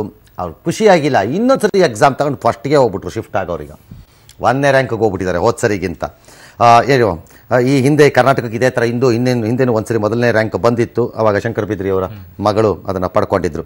ಇದರ ಜೊತೆಗೆ ಶಿವಮೊಗ್ಗದ ವಿನೋಬಾ ನಗರದ ಬಡಾವಣೆಯ ಧ್ಯಾನ್ ಚಂದ್ರ ಅವರು 47ನೇ ರ್ಯಾಂಕ್ ಪಡ್ಕೊಂಡಿದ್ದಾರೆ. KS ಪರೀಕ್ಷೆಯಲ್ಲೂ ರ್ಯಾಂಕ್ ಪಡೆದಿದ್ದರು. ಸದ್ಯ KHBನಲ್ಲಿ ಎಂಜಿನಿಯರ್ ಆಗಿದ್ದಾರೆ. ಇನ್ನು ತುಮಕೂರಿನ ಕುಣಿಗಲ್ ತಾಲೂಕಿನ ಚೌಡನಕುಪ್ಪೆ ಗ್ರಾಮದ ಅಂಧ ಅಭ್ಯರ್ಥಿ ಕೆಂಪು ಹೊನ್ನಯ್ಯ ಅಂತ ಹೇಳ್ತಿದ್ದಾರೆ, 340ನೇ ರ್ಯಾಂಕು. ಕನ್ನಡದಲ್ಲೇ ಪರೀಕ್ಷೆ ಬರೆದಿದ್ದಾರೆ. ಬೇರೆ ಗೊತ್ತಿಲ್ಲ, ನೋಡೋಣ, ಮಾತಾಡಿಸ್ಬೇಕು ಅವ್ರನ್ನೆಲ್ಲ ಇವಾಗ ಯಾರು ಸಾಧ್ಯ ಆದರೆ, ಎಷ್ಟೆಷ್ಟು ಬೇಗ ಆಗುತ್ತೋ ಅಷ್ಟು ಬೇಗ. ಆಲ್ ರೈಟ್, ಫಸ್ಟು ಶಿವಮೊಗ್ಗಕ್ಕೆ ಹೋಗ್ತಾ ಇದ್ದೀವಿ. ಧ್ಯಾನ್ ಚಂದ್ರ ಅವರು ಶಿವಮೊಗ್ಗದಿಂದ ನೇರ ಸಂಪರ್ಕದಲ್ಲಿದ್ದಾರೆ. ನಮಸ್ಕಾರ ಸರ್. ನಮಸ್ತೆ. ನಮಸ್ಕಾರ. ಚೆನ್ನಾಗಿದ್ದೀರಾ? ಚೆನ್ನಾಗಿದ್ದೀನಿ ಸರ್. ನೀವು ಧ್ಯಾನ್ ಚಂದ್ರನ? ಧ್ಯಾನ ಚಂದ್ರ ಆಗ್ಬಿಟ್ಟಿದ್ರೆ ಹಾಕಿ ಪ್ಲೇಯರ್ ಆಗ್ಬಿಡ್ತಿದ್ರಿ, ಅದಕ್ಕೆ ನಾನು ಕೇಳ್ಕೊಂಡೆ ಚಂದ್ರನ ಚಂದ ಅಂತ. Fantastic, brilliant, congratulation Dhyan Chandra ಅವರೇ. Thank you sir. 47ನೇ ರ್ಯಾಂಕ್ ಬಂದಿದೆ. ಆಬ್ವಿಯಸ್ಲಿ IAS ಸೆಲೆಕ್ಟ್ ಮಾಡ್ಕೋತೀರಿ? ಹೌದು ಸರ್. ಹೌದಾ? ಹೌದು ಸರ್. ಈಗಲೇ ಜೋರಾಗಿ ಮಾತಾಡ್ಬಿಡ್ತೀನಿ ರೀ, ನಾಳೆ DC ಆಗಿ ಬಂದಾಗ ಆಮೇಲೆ ಹೇಳಂಗಿಲ್ಲ ನೀವು, ಏನ್ ಸರ್ DC ಜೊತೆ ಹಿಂಗ ಮಾತಾಡೋದು ಅಂತ. ಈಗಲೇ ಜೋರಾಗಿ ಮಾತಾಡ್ಬಿಡ್ತೀನಿ ನಾನು. ಇಲ್ಲ ಸರ್, ಹಾಗೇನಿಲ್ಲ. ಯಾಕೆ ಹಂಗಂತೀರಿ? ಏನೋ ನಂಗೆ ಭಾಳ ಖುಷಿ ಆಯ್ತು ರೀ. ಶಿವಮೊಗ್ಗದ ಎಲ್ಲಿ ಟ್ರೈನಿಂಗ್ ತಗೊಂಡ್ರಿ ತಾವು? ಎಲ್ಲ ಡೆಲ್ಲಿಗೆ ಹೋಗ್ತಾರೆ, ಎಲ್ಲಿಗೂ ಹೋಗ್ತಾರಪ್ಪ ಟ್ರೈನಿಂಗ್ ತಗೊಳಕ್ಕೆ. ನೀವು ಹೋಗಿದ್ರಾ? ಸರ್ ನಾನು ಬೆಂಗಳೂರಲ್ಲಿ ಇನ್ಸೈಟ್ಸ್ ಅಂತ ಕೋಚಿಂಗ್ ಇದೆ, ಅಲ್ಲಿ ತಗೊಂಡಿದ್ದೆ ಸರ್ ಟ್ರೈನಿಂಗ್. ಓಕೆ, ಅಲ್ಲಿ ತಗೊಂಡಿದ್ರಾ? ಹೋಟೆಲ್ ಚೆನ್ನಾಗಿದೆ. ಫಸ್ಟ್ ಅಟೆಂಪ್ಟ್ ಸರ್, ಅವ್ರ personal guidance. First attempt sir ನಾನು ಲಾಸ್ಟ್ ಟೈಮ್ ಪ್ರಿಲಿಮ್ಸ್ ಇಲ್ಲ ಸರ್, ಸೆಕೆಂಡ್ ಅಟೆಂಪ್ಟ್ ಇದು. ಲಾಸ್ಟ್ ಟೈಮ್ ಫಿಲಿಮ್ಸ್ ಆಗಿರಲಿಲ್ಲ ಸರ್, ಸೊ ಅದಕ್ಕೆ ಇನ್ನೊಂದ್ಸರಿ. KHB ಇಂಜಿನಿಯರಾ ನೀವು? ಇಲ್ಲ ಸರ್, ನಮ್ಮ ತಂದೆ KHB. ನಿಮ್ ತಂದೆ KHB. ಈಗ ನೀವೇನ್ ಮಾಡ್ತಿದ್ರಿ ಮತ್ತೆ? ನಾನಿವಾಗ ಗ್ರಾಮೀಣಾಭಿವೃದ್ಧಿ ಮತ್ತು ಪಂಚಾಯತ್ ರಾಜ್ ಇಲಾಖೆಯಲ್ಲಿ ಅಸಿಸ್ಟೆಂಟ್ ಇಂಜಿನಿಯರ್ ಆಗಿದ್ದೀನಿ ಸರ್. ಈಗಾಗಲೇ ಸರ್ಕಾರಿ ನೌಕರಿಲಿ ಇದ್ದೀರಾ? ಇದೀನಿ ಸರ್. ಹೌದು. ಈಗ ಆಯ್ತು ಬಿಡ್ರಿ, ಇನ್ನು ಗ್ರಾಮೀಣ ಇಲಾಖೆಗೆ ಸೆಕ್ರೆಟರಿ ಆಯ್ತೀರಿ. ಓಲಿ ಕಡೆ ನಾವೇನ್ ಮಾಡಕ್ಕಾಗತ್ತೆ ಅಲ್ಲಿ ಬಿಡಿ. ವೆರಿ ಗುಡ್, ಯಾವಲ್ಲ ಮುಂದಾಗತ್ತೆ. ಬ್ರಿಲಿಯಂಟ್. ಹ್ಯಾಕ್ ಸಾಧ್ಯ ಆಯ್ತು ಧ್ಯಾನ್ ಚಂದ್ರ ಅವರೇ? Thank you sir, thank you. ಹ್ಯಾಕ್ ಸಾಧ್ಯ ಆಯ್ತು ಸರ್? ನಾನು ವರ್ಕ್ ಮಾಡಿದೆ ಸರ್, ಕಷ್ಟಪಟ್ಟು ಓದಿದೆ. ಸೊ ಆಯ್ತು ಸರ್, ಅಷ್ಟೇ. ಚೆನ್ನಾಗಿ ಬೇಕಾಗಿರುವಂತ ಸಪೋರ್ಟ್ ಸಿಕ್ತು ಮನೆಯಿಂದ. SLC PUC ಮಕ್ಕಳು ರ್ಯಾಂಕ್ ತಗೊಂಡು ನಮ್ಮ ಹತ್ರಕ್ಕೆ ಬಂದಿದ್ವು. ಅವತ್ ನಮ್ಮ ಅರುಣ್ ಹೇಳ್ತಾ ಇದ್ರು, ಎಲ್ಲ ಸುಳ್ಳು ಹೇಳ್ತೀರಪ್ಪ ನೀವು, ಸುಮ್ಮನೆ ಎಲ್ಲ ಸುಲಭ ಓದ್ತಾನೇ ಇರ್ಲಿಲ್ಲ, ನಾವು ಮಾಡ್ತಾನೇ ಇರ್ಲಿಲ್ಲ ಅಂತ ಸುಳ್ಳು ಹೇಳ್ತೀರಿ ನೀವು ಅಂತ. ನೀವು ಹಂಗೆ ಮಾಡ್ತೀರಲ್ರಿ? ಎಲ್ಲರೂ ವರ್ಕ್ ಮಾಡ್ತಾರಪ್ಪ. ಇಲ್ಲ ಸರ್, ಇಲ್ಲ ಹಾಗೇನಿಲ್ಲ, ಓದಿದೆ ಸರ್. ಅದೇ ಇದು ಒಂದು ಎಕ್ಸಾಮ್ ಅಲ್ವಾ ಸರ್, ಕಾಂಪಿಟೇಟಿವ್ ಎಕ್ಸಾಮ್. ಸೊ ಇದಕ್ಕೆ ಬೇಕಾದಂತ ಒಂದು ಸಪೋರ್ಟ್ ಸಿಕ್ತು ನಮ್ಗೆ, ಹಂಗಾಗಿ ಓದಿದೆ ಸರ್. ಎಷ್ಟು ವರ್ಷದಿಂದ ತಯಾರಿ ನಡೀತಾ ಇತ್ತು? ಎಷ್ಟು ವರ್ಷ? ಪ್ರಿಲಿಮ್ಸ್ ಹೋದ್ಸರಿ ಹೋಗಿದ್ರಲ್ಲ, ಅಂದ್ರೆ 3 ವರ್ಷ ಆಯ್ತು. 3 ವರ್ಷ ಆಯ್ತು ತಯಾರಿ. 3 ವರ್ಷ ಆಯ್ತಾ ತಯಾರಿ ಚಂದ್ರ? ಹೌದು ಸರ್, 2014 ಇಂಜಿನಿಯರಿಂಗ್ ಮುಗಿಸಿದ ಮೇಲಿಂದ ಮಾಡ್ತಾ ಇದ್ದೀನಿ. 3 ವರ್ಷ ಆಯ್ತು ತಯಾರಿ. ನಿಮ್ ತಂದೆ ಏನ್ ಮಾಡ್ತಾರೆ ಸರ್? ಅವರು ಇಂಜಿನಿಯರ್ ಸರ್, ಹೌಸಿಂಗ್ ಬೋರ್ಡ್ ಅಲ್ಲಿ. ಓಕೆ. ಅಮ್ಮ ಗವರ್ಮೆಂಟ್ ಸ್ಕೂಲಲ್ಲಿ teacher sir, primary school. Best ಆಯ್ತ್ರಿ, ಬಹಳ ಖುಷಿ ಆಯ್ತ್ರಿ ನನಗೆ. ಕಂಗ್ರಾಚುಲೇಷನ್ಸ್, ದೇವ್ರು ಒಳ್ಳೇದ್ ಮಾಡ್ಲಿ. Thank you sir. ದೇವ್ರು ನಿಮ್ಗೆ ಒಂದು ಅದ್ಭುತ ಅವಕಾಶ ಕೊಟ್ಟಿದ್ದಾನ್ರಿ. ನಮ್ ಜನಕ್ಕೆ ನಿಮ್ ಕೈಲಾಗಿದ್ದಷ್ಟು ಹೆಲ್ಪ್ ಮಾಡ್ರಪ್ಪ, ಅಷ್ಟೇ ನಾವು ಕೇಳ್ಕೊಳ್ಳೋದು. ಇನ್ನೇನ್ ಕೇಳ್ತೀವಿ? ಡೆಫಿನೆಟ್ಲಿ ಸರ್, ನಾವು ಅಷ್ಟೇ ಕೇಳೋದು. Yes sir, thank you, so nice of you. ಅತ್ತ ಮೈಸೂರಿನಿಂದ ಕೆಂಪ ಹೊನ್ನಯ್ಯ ಅವರು ನಮ್ಮ ಜೊತೆ ಈಗ ಲೈನಲ್ಲಿ ಬಂದಿದ್ದಾರೆ. 340ನೇ ರ್ಯಾಂಕು. ನನಗೆ ಈ ಕೇಸನ್ನು ಮಾತಾಡಿಸ್ಲೇಬೇಕಾಗಿದೆ, ಬಟ್ ಅದನ್ನು ಮಾತಾಡ್ಸೋಕೆ ಒಂಚೂರು ಪುರ್ಸೊತ್ತು ಬೇಕು ನನಗೀಗ ಅರ್ಜೆಂಟಾಗಿ. ನಮಸ್ಕಾರ ಕೆಂಪ ಹೊನ್ನಯ್ಯನವರೇ. ಸರ್ ನಮಸ್ತೆ ಸರ್. ಸರ್ ನಿಮ್ಗೊಂದು ದೊಡ್ಡ ನಮಸ್ಕಾರ ಸರ್. ಸರ್ ನಿಮ್ಗೆ ಸರ್ ನಮಸ್ಕಾರ, ನನಗೆ ದೊಡ್ಡ ನಮಸ್ಕಾರ. ಅಯ್ಯಪ್ಪ, ರಂಗನಾಥ್ ಸರ್ಗೆ ಸರ್ ನಮಸ್ಕಾರ. ಸರ್ ನಿಮ್ಗೂ ಒಂದು ನಮಸ್ಕಾರ ಹಾಕಿದ್ದೀನಿ. ನನಗೊಂದು 2 ನಿಮಿಷ ಸ್ವಲ್ಪ ಅರ್ಗಿಸ್ಕೊಳಕ್ ಟೈಮ್ ಕೊಡಿ ಸರ್. ಒಂದು ವಿರಾಮ ತಗೊಂಡು ವಾಪಸ್ ಬಂದ್ಬಿಡ್ತೀನಿ. ನನ್ನ ಜೊತೆ ಇರ್ತೀರಾ ಸರ್ ದಯವಿಟ್ಟು? ಖಂಡಿತ ಸರ್, ನಿಮ್ಮ ಅಭಿಮಾನಿ ಸರ್ ನಾನು. ಅಯ್ಯಪ್ಪ, ಹಂಗಾರೆ ಇರಿ, ಬಂದ್ಬಿಟ್ಟೆ. ಹಂಗಾರೆ ಬರ್ತೀನಿ ಇರಿ. ಆಲ್ರೈಟ್, ನೇರವಾಗಿ ಮೈಸೂರು ಕಡೆಗೆ ಹೋಗೋಣ. ಕೆಂಪನ್ನಯ್ಯ ಅವರು ನಮ್ಮ ಜೊತೆ ಇದ್ದಾರೆ. 340ನೇ ರ್ಯಾಂಕ್. ಇನ್ನೊಂದ್ಸರಿ ನಮಸ್ಕಾರ ಸರ್, ವೆಲ್ಕಮ್ ಸರ್. ನಮಸ್ತೆ ಸರ್. ಸರ್ ನಿಮ್ ಊರು ಯಾವ್ದು ಸರ್? ಸರ್ ನನ್ನ ಮೂಲತಃ ತುಮಕೂರು ಜಿಲ್ಲೆ ಕುಣಿಗಲ್ ತಾಲೂಕು ಹುಲಿಯೂರ್ದುರ್ಗ ಹೋಬಳಿ ಚೌಡನಕುಪ್ಪೆ ಗ್ರಾಮ ಸರ್. ನೀವು ಮತ್ತೆ ಮೈಸೂರಿಗೆ ಯಾಕೆ ಸರ್ ಹೋದ್ರಿ? ಸರ್ ನಾನು 4ನೇ ತರಗತಿಲಿ ಇದ್ದಾಗ ಊರಲ್ಲೇ ಇದ್ದಾಗ ನನಗೆ ದೃಷ್ಟಿ ತರ ದೋಷ ಆಯ್ತು. ನಂತರ ನಮ್ಮ ಒಬ್ರು ಅಂಕಲ್ ಇದಾರೆ ಸರ್ ಮಂಡ್ಯದಲ್ಲಿ, ಅವ್ರ ಸಹಾಯದಿಂದ ಮೈಸೂರು, ನಿಮ್ಗೆ ಗೊತ್ತಿರುತ್ತೆ ಸರ್, ಅದು ಅಂಧ ಮಕ್ಕಳ ಸರ್ಕಾರಿ ಪಾಠಶಾಲೆ ತಿಲಕ್ ನಗರ ಮೈಸೂರು ಗೊತ್ತೇಳಿ, ನಮ್ದು ಖಂಡಿತ ಸರ್. ಬಂದಿದ್ದೀರಾ ಸರ್? ಬಂದಿದ್ದೀರಾ? ನಾವು ನಿಮ್ಮನ್ನ ಭೇಟಿ ಮಾಡಿದ್ದೆ ಸರ್ ಒಂದ್ಸಲ ಆ ಟೈಮಲ್ಲಿ. Very good. ಆ ಕಾರಣಕ್ಕಾಗಿ ನಾನು ಬ್ಲೈಂಡ್ ಸ್ಕೂಲ್ ಅಲ್ಲಿ ಓದ್ಬೇಕು ಅಂತ ಅಲ್ಲಿಗೆ ಬಂದಿದ್ದು ಸರ್. ಅಲ್ಲಿ ಏನು ಓದಿದ್ರಿ ತಾವು? ನಂತರ ಮತ್ತೆ ಸರ್ 1 to 10th ಮತ್ತೆ 1ನೇ ತರಗತಿಯಿಂದ ಅಲ್ಲಿ ವಿದ್ಯಾಭ್ಯಾಸ ಮಾಡಿದೆ ಸರ್ ನಾನು. ಆಮೇಲೆ 11, 12 ಆಮೇಲೆ ನಾನು ಮತ್ತೆ ಕುಣಿಗಲ್ ನಮ್ಮ Mahatma Gandhi government PU college ಇದೆ ಸರ್, ಅಲ್ಲಿಗೆ ಬಂದು PUC ಮಾಡಿದೆ ಸರ್. ನಂತರ ಡಿಗ್ರಿ ನಾನು ಮತ್ತೆ ಮೈಸೂರು ಬಂದೆ ಸರ್. ಮೈಸೂರಲ್ಲೇ ಇರ್ಬೇಕು ನಾನು, ಮೈಸೂರಲ್ಲೇ ಚಂದ ಅನ್ಬಿಟ್ಟು ಮೈಸೂರು ಮಹಾರಾಜ ಕಾಲೇಜಲ್ಲಿ ಡಿಗ್ರಿ ಮಾಡಿದೆ ಸರ್. ನಮ್ ಕಾಲೇಜೇ ನೀವು? Very good. ನೆಕ್ಸ್ಟ್? ಹೌದು ಸರ್, ಹೌದು. ಆಮೇಲೆ KSY ನಲ್ಲಿ MA ತಗೊಂಡೆ ಸರ್, ಕನ್ನಡ ಲಿಟರೇಚರ್ ಅಲ್ಲಿ. ನಂತರ 2009ರಲ್ಲಿ KPSC ಇಂದ ನಾನು ಲೆಕ್ಚರರ್ ಆಗಿ ಅಪಾಯಿಂಟ್ ಆದೆ ಸರ್, CET ಮುಖಾಂತರವಾಗಿ.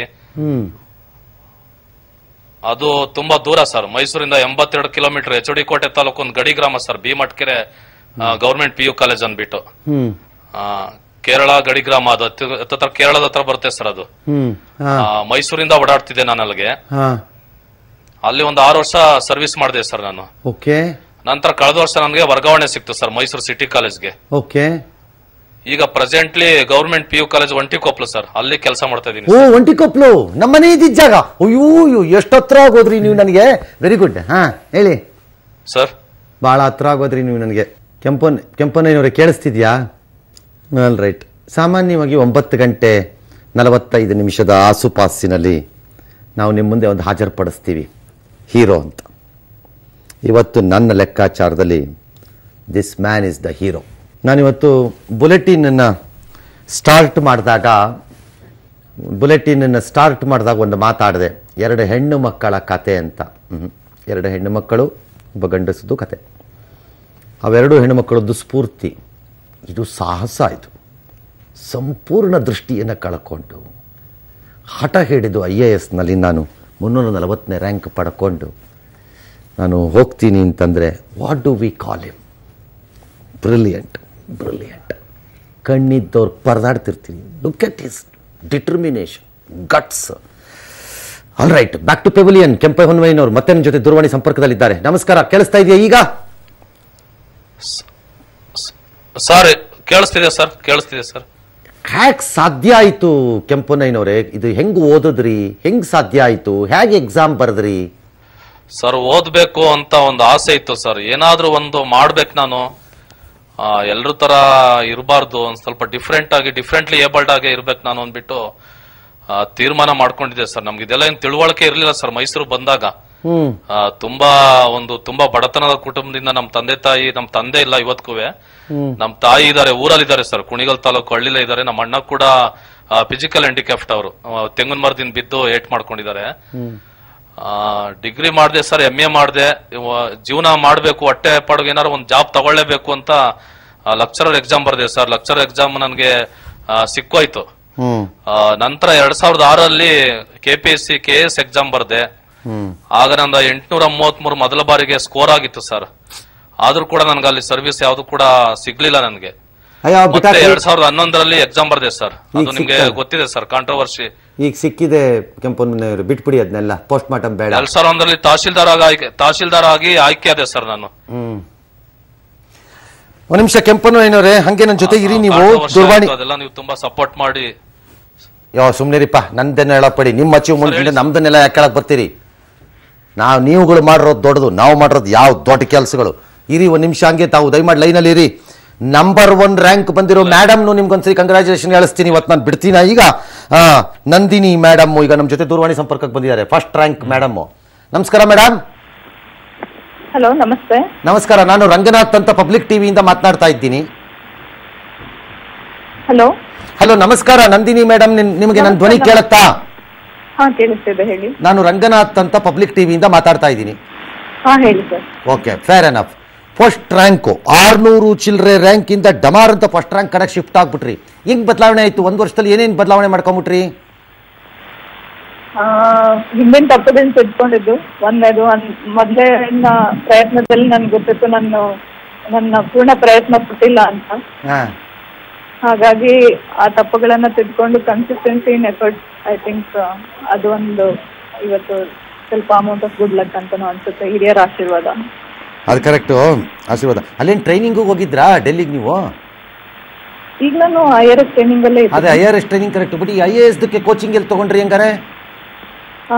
ಫಸ್ಟ್ ಅಟೆಂಪ್ಟ್ ಬರೆದಾಗ ನಾನು ಡೆಲ್ಲಿಯಲ್ಲಿ PWD ಅಲ್ಲಿ ಕೆಲಸ ಮಾಡ್ಕೊಂಡು ಓದ್ತಾ ಇದ್ದೆ. ಆವಾಗ ಆಡ್ಫೈರ್ ಅಂತ ಇಲ್ಲೇ ಡೆಲ್ಲಿಯಲ್ಲಿ ಕೋಚಿಂಗ್ ತಗೊಂತಾ ಇದ್ದೆ. ಬಟ್ ಈ ಅಟೆಂಪ್ಟ್ ಎಂಟೈರ್ ಎಲ್ಲ ಎಫರ್ಟ್ಸ್ ನಾನು ಬ್ಯಾಂಗ್ಳೂರಲ್ಲೇ ಕೂತು ಮಾಡಿದ್ದು. ಇನ್ಸೈಟ್ಸ್ ಅಂತ ಒಂದು ಸ್ಟಡಿ ಸರ್ಕಲ್ ಇದೆ ವಿಜಯನಗರಲ್ಲಿ. ಸೊ ಅಲ್ಲಿ ಕೂತ್ಕೊಂಡು ಎಲ್ಲ ಟೆಸ್ಟ್ ಸೀರೀಸ್ ಎಲ್ಲ ಬರ್ತು. ಅಲ್ಲೇ ಪ್ರಿಪ್ರೇಷನ್ ಆಗಿದ್ದು. ಪೂರಾ ಈ ವರ್ಷದ ಅಟೆಂಪ್ಟ್ ಪೂರ್ತಿ ನಾನು ಬೆಂಗಳೂರಲ್ಲೇ ಮಾಡಿದ್ದೆ, ಇನ್ಸೈಟ್ಸ್ ಅಂತ. ಅಲ್ಲ ಮೇಡಮ್, ಸಿವಿಲ್ ಇಂಜಿನಿಯರಿಂಗ್ ಮಾಡ್ಬಿಟ್ಟು ಯಾಕೆ ಮೇಡಮ್ ಬಂದ್ರಿ ಇಲ್ಲಿಗೆ? ಅಂದ್ರೆ ನಂಗೆ ಗ್ರಾಸ್ ರೂಟ್ ಲೆವೆಲ್ಸ್ ಅಲ್ಲಿ ಕೆಲಸ ಮಾಡ್ಬೇಕು ಅಂತ ಮೊದಲಿಂದ ಬಹಳ ಆಸೆ ಇತ್ತು. ಹಾಗಾಗಿ ಈಗ ಆಬ್ವಿಯಸ್ಲಿ IAS ತಗೋತೀರಾ ಅಲ್ವಾ? ಖಂಡಿತವಾಗಿ. ಕರ್ನಾಟಕದ್ದು ಕೋಟಾ ಕೇಡರ್ ಇದೆಯಾ ಇಲ್ವಾ? ಚೆಕ್ ಮಾಡಿದೀರಾ? ಐ ಥಿಂಕ್ 3 ಇದೆ ಅಂತ. ಬಚಾವಾದ್ರಿ. 16 ವರ್ಷಗಳ ಹಿಂದೆ ಶಂಕರ ಮಹಾದೇವ ಬಿದರಿ ಅಂತ ಒಬ್ರು ಆಫೀಸರ್ ಇದ್ರು. ಅವ್ರ ಮಗಳು ವಿಜಯಲಕ್ಷ್ಮಿ ಬಂದಿತ್ತು ಫಸ್ಟ್ ರ್ಯಾಂಕ್. ನೋಡಿ ಆ ಅಮ್ಮ ಮೇಡಮ್ ಕತೆ. ಫಸ್ಟ್ ರ್ಯಾಂಕ್ ಬಂದ್ರು ಕರ್ನಾಟಕ ಸಿಕ್ಲಿಲ್ಲ ರೀ ಅವ್ರಿಗೆ, ಮಹಾರಾಷ್ಟ್ರಕ್ಕೆ ಹಾಕ್ಬಿಟ್ರು. ನೋಡಿ ಅದಕ್ಕೆ ಕೇಳ್ಕೊಂಡೆ. ನಿಮ್ಗೆ ಇದೆಯಾ? ಐ ಥಿಂಕ್ ಇದೆ ಅಂತ ಅನ್ಸುತ್ತೆ. ಫ್ಯಾಂಟಾಸ್ಟಿಕ್, ಬಂದ್ಬಿಡಿ ಹಂಗಾರೆ. ಹಾ, thank you very much. Glass ರೂಟಲ್ಲಿ ವರ್ಕ್ ಮಾಡೋದು ಹೆಂಗೆ ಅಂತ ನಾನು ನೋಡ್ತೀನಿ ಈಗ ನೀವು ಬಂದ್ಮೇಲೆ. ಆಮೇಲೆ ಒಂದು ನಿಮಿಷ ಇರಿ, ನಿಮ್ಮ ತಂದೆ ನನ್ನ ಜೊತೆ ಲೈನಲ್ಲಿ ಇದ್ದಾರೆ, ಅವ್ರ ಕೈಲೂ ಮಾತಾಡಿಸ್ಬಿಡ್ತೀನಿ. ಹಂಗೆ ಕೇಳಿಸ್ಕೊಳ್ಳಿ ಅವ್ರ ಧ್ವನಿ ನಾನು ಒಂದ್ಸರಿ. ನಮಸ್ಕಾರ ಸರ್. ನಮಸ್ಕಾರ ಮಾನ್ಯ ಶ್ರೀ ರಮೇಶ್ ಅವ್ರಿಗೆ. ಸರ್ ನಮಸ್ಕಾರ ರಂಗನಾಥ್ ಸರ್ ಅವ್ರಿಗೆ ಧನ್ಯವಾದಗಳು. ಚೆನ್ನಾಗಿದ್ದೀರಾ ಸರ್? ದೇವ್ರದೇ ಆರಾಮಾಗಿದ್ದೀನಿ ಸರ್. ನೀವೇನ್ರಿ ಹಿಂಗಂತೀರಿ? ನೀವು ಚೆನ್ನಾಗಿದ್ದೀನಿ ಅಂತ ಹೇಳಿ. ಓಕೆ, ನೀವೇನ್ ಮಾಡ್ತೀರಿ? ಸ್ಕೂಲ್ ಟೀಚರಾ? ಹೌದು ಸರ್, ನಾನು ಪ್ರೌಢಶಾಲೆ ಶಿಕ್ಷಕ. ಫ್ಯಾಂಟಾಸ್ಟಿಕ್ ರೀ. ನಿಮ್ಮ ಮೇಡಮ್ ಅವರು ಬೇಸಿಕ್ಲಿ ಟೀಚರ್ ಇದ್ರು. ನಿಮ್ಗೆ ಎಷ್ಟು ಮಕ್ಕಳು? ಒಂದೇ? ಇಬ್ಬರು ಸರ್. 2 ಹೆಣ್ಮಕ್ಳ ಗಂಡ? ಒಂದು ಹೆಣ್ಣು ಒಂದು ಗಂಡು. ಅಯ್ಯಪ್ಪ, ಆರತಿಗೊಬ್ಬಳು ಕೀರುತಿಗೊಬ್ಬಳು. ಕರೆಕ್ಟ್ ಆಗಿದೆ ಕಣ್ರಿ. ಕೀರುತಿ ಬಂದಾಯ್ತು, ಈಗ ಆರತಿ ನೋಡ್ಬೇಕು. ಆರತಿ ಏನಾಯ್ತು? All right. ಅನ್ಸಿತ್ತೇನ್ರಿ ನಿಮ್ಗೆ ಕೋಲಾರದಲ್ಲಿ ಇದ್ದೀನಿ, ನನ್ನ ಮಗಳು ಹೀಗೆ ಮಾಡ್ಬೋದು, ನನ್ನ ಮಗಳು ಹಿಂಗೆ ಆಗ್ಬೋದು ಅಂತ ಅನ್ಸಿತ್ತಾ? ಸರ್ ಖಚಿತವಾಗಿ ಅನ್ಸಿತ್ತು ಸರ್. ಹೇಗೆ? ಹೆಂಗದು? ಬೆಳೆಯ ಪೈರು ಮೊಳಕೆಯಲ್ಲಿ ಅಂದಂಗೆ ಬಾಲ್ಯದಿಂದಲೂ ಕೂಡ ಯಮನ ಪ್ರಯತ್ನ, ಆಮೇಲೆ ಶಿಕ್ಷಕರ ಪ್ರೋತ್ಸಾಹ, ಅನೇಕ ಮಂದಿ ಸಹಕಾರ, ಅದು ನನಗೆ ಅನಿಸಿತ್ತು ಸರ್. ನಿಮ್ ಮೇಡಮ್ ಇದಾರ ಜೊತೆನಲ್ಲಿ ಅಲ್ಲೇ ಪಕ್ಕದಲ್ಲಿ? ಹೌದು ಸರ್, ಇಬ್ರು ಜೊತೆಲೇ ಇದೀವಿ. ಕರೀರಿ ಈ ಕಡೆಗೆ ನೋಡ್ತೀನಿ ಅವ್ರನ್ನ. ಅವ್ರು ಹೆಂಗೆ ಅವ್ರನ್ನ ಒಂದ್ಸರಿ ಕೇಳಬಿಡ್ತೀನಿ ಏನ್ ಸಮಾಚಾರ ಅಂತ. ಕೊಡ್ರಿ. ಕೊಟ್ಟೆ ಸರ್. ಅದಕ್ಕೆ ಮೊದಲು ನಿಮ್ ಮಗಳಿಗೊಂದು ಹೇಳ್ಬೇಕಾಗಿತ್ತು. ಏನ್ ಮೇಡಮ್ ಸಮಾಚಾರ? ಕೇಳಿಸ್ತಾ ಇದ್ಯಾ? ನಮಸ್ತೆ ಸರ್. ಕೇಳುತ್ತಾ? ಮಾತಾಡೋದು. ನನ್ನ ಹೆಸರು ರಂಗನಾಥ್ ಅಂತ ಮೇಡಮ್, ಪಬ್ಲಿಕ್ ಟಿವಿಲಿ ಕೆಲಸ ಮಾಡ್ತೀನಿ. ಗೊತ್ತು ಸರ್. ನೀವಿಷ್ಟು ಪಾಪ್ಯುಲರ್ ಆಗಿದ್ದೀರಿ, ಯಾರಿಗೆ ತಾನೇ ಗೊತ್ತಿರಲ್ಲ ಸರ್. ಹೆಂಗೆ ಇದೆ? ನಾನೇನ್ ಪಾಪ್ಯುಲರ್? ನಿಮ್ ಮಗಳ ಕಂಡ್ರೆ ಇವತ್ತು popular. She has brought name. Weekend with Ramesh ಅಲ್ಲಿ ಎಲ್ಲಾ ಜನಸಾಮಾನ್ಯರು ನೋಡಿರ್ತಾರಲ್ಲ ಸರ್ ನಿಮ್ಮ ಒಂದು. ಮೇಡಮ್, ನಿಮ್ ಮಗಳ ಮೇಡಮ್ ಇವತ್ತು ಈ ರಾಜ್ಯಕ್ಕೆ ಕೀರ್ತಿ ತಂದಿರೋದು ನಾವಲ್ಲ. She has brought such a wonderful name to the state. 16 ವರ್ಷ ಆದ್ಮೇಲೆ ಮತ್ತೆ ಮೊದಲನೇ ರ್ಯಾಂಕ್ ಅಂತ ತಂದಿದ್ದಾಳೆ. ಕೋಲಾರದ ನಂದಿನಿ ಹಾಲಿನಂತೆ ಫಸ್ಟ್ ಕ್ಲಾಸ್ ಆಗಿ ತಂದಿದ್ದಾಳೆ. ನೋಡಿ ಅದು ಏನು ಹೆಸರಿಟ್ರು, ಎಲ್ಲಿ ಹುಡುಕಿದ್ರು ಗಂಡ ಹೆಂಡತಿ ಇಬ್ರು ಸೇರ್ಕೊಂಡು ಕರೆಕ್ಟಾಗಿ. ಓಕೆ, ಈಗ ಮಗಳಿಗೆ ವಿಶ್ ಮಾಡಿದ್ರಾ? ಮಾತಾಡಿದ್ರಾ? ಈಗ ಒಂದ್ಸರಿ ಹಲೋ ಹೇಳಿ ನೋಡೋಣ. ಏನ್ ಮಗಳೇ ಅಂತ ಕೇಳಿ ನೋಡೋಣ. ಅವಳು ಮಾತಾಡ್ತಾಳ ಆ ಕಡೆಯಿಂದ. ಹಲೋ ಬಂಗಾರ.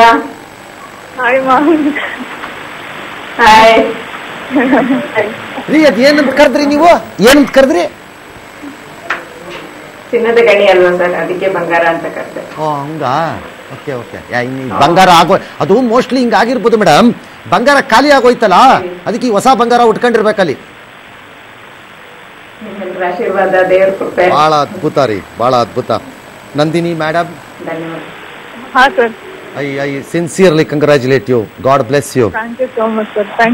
ನಾವು ಕಷ್ಟದಿಂದ ಬಂದಿರೋರು, ಕೋಲಾರದಂತ ಜಾಗಗಳನ್ನ ನೋಡಿದಿರೋರು, ನೀರಿಲ್ದೇ ಇರೋ ಜಾಗದಲ್ಲಿ ಕೆರೆಗಳಲ್ಲಿ ಜನ ಹೆಂಗ್ ಬದುಕ್ತಿದ್ದಾರೆ ಅಂತ ನೋಡಿರೋರು, ಎಲ್ಲವನ್ನ ನೀವು ನೋಡಿದ್ದೀರಿ. ನನಗೆ ಚೆನ್ನಾಗಿ ಅರಿವಿದೆ. ಆ ಎಲ್ಲವನ್ನು ನೀವು ಮರೆಯಲ್ಲ ಅನ್ನೋ ವಿಶ್ವಾಸ ಇದೆ. ಈ ರಾಜ್ಯದ ಜನಕ್ಕೆ ಒಂದಷ್ಟು ಒಳ್ಳೇದಾಗತ್ತೆ ಅಂತ ಇವತ್ತು ನಂಬಿದ್ದೀನಿ ನಾನು. ಅಲ್ಲ, ನಿಮ್ ಕೈಲಾಗಿದ್ದೆ ಮಾಡಕ್ ಆಗ್ಬೇಕು. ನಿಮ್ ಕೈಲಿ ಆಗದೆ ಇದ್ದಿದ್ದೆಲ್ಲ ಮಾಡಕ್ ಹೋಗೋದಾಗಿದ್ದೆ ನೀವು ದೇವ್ರಾಗ್ಬಿಡ್ತಿದ್ರಿ ಅಲ್ವಾ? ನಿಮ್ ಕೈಲಾಗಿದ್ದೆ ಮಾಡಿ ನಾನು I always request you that. ಅಷ್ಟೇ. ನಿಮ್ ತಂದೆ ಕೈಲಿ ಒಂದ್ಸರಿ ಅಲೋ ಹೇಳಿಸ್ತೀನಿ ಮೇಡಮ್. ಅದ್ರದ್ದು ಒಂದು ಕಿವಿ ಮಾತ್ರ ಕೊಡ್ರಿ ನಿಮ್ ಯಜಮಾನ್ರ ಕೈಗೆ. ಒಂದ್ ಕಿವಿ ಕೊಡ್ರಿ. ಬೇಡ್ರಿ, ಒಂದ್ ಕಿವಿ ಕೊಡ್ರಿ ಸಾಕು. ನೋಡ್ರಿ, ಈ ಫೋಟೋ ತೆಗೆದು ನಿಮ್ ಮಗಳಿಗೆ ಕಳಿಸ್ಬೇಕೀಗ ಅರ್ಜೆಂಟ್ ಆಗಿ. ಇರಿ, ನೀವು ಮಾತಾಡಿ ಸರ್, ನಿಮ್ ಮಗಳ ಜೊತೆ ಮಾತಾಡಿ.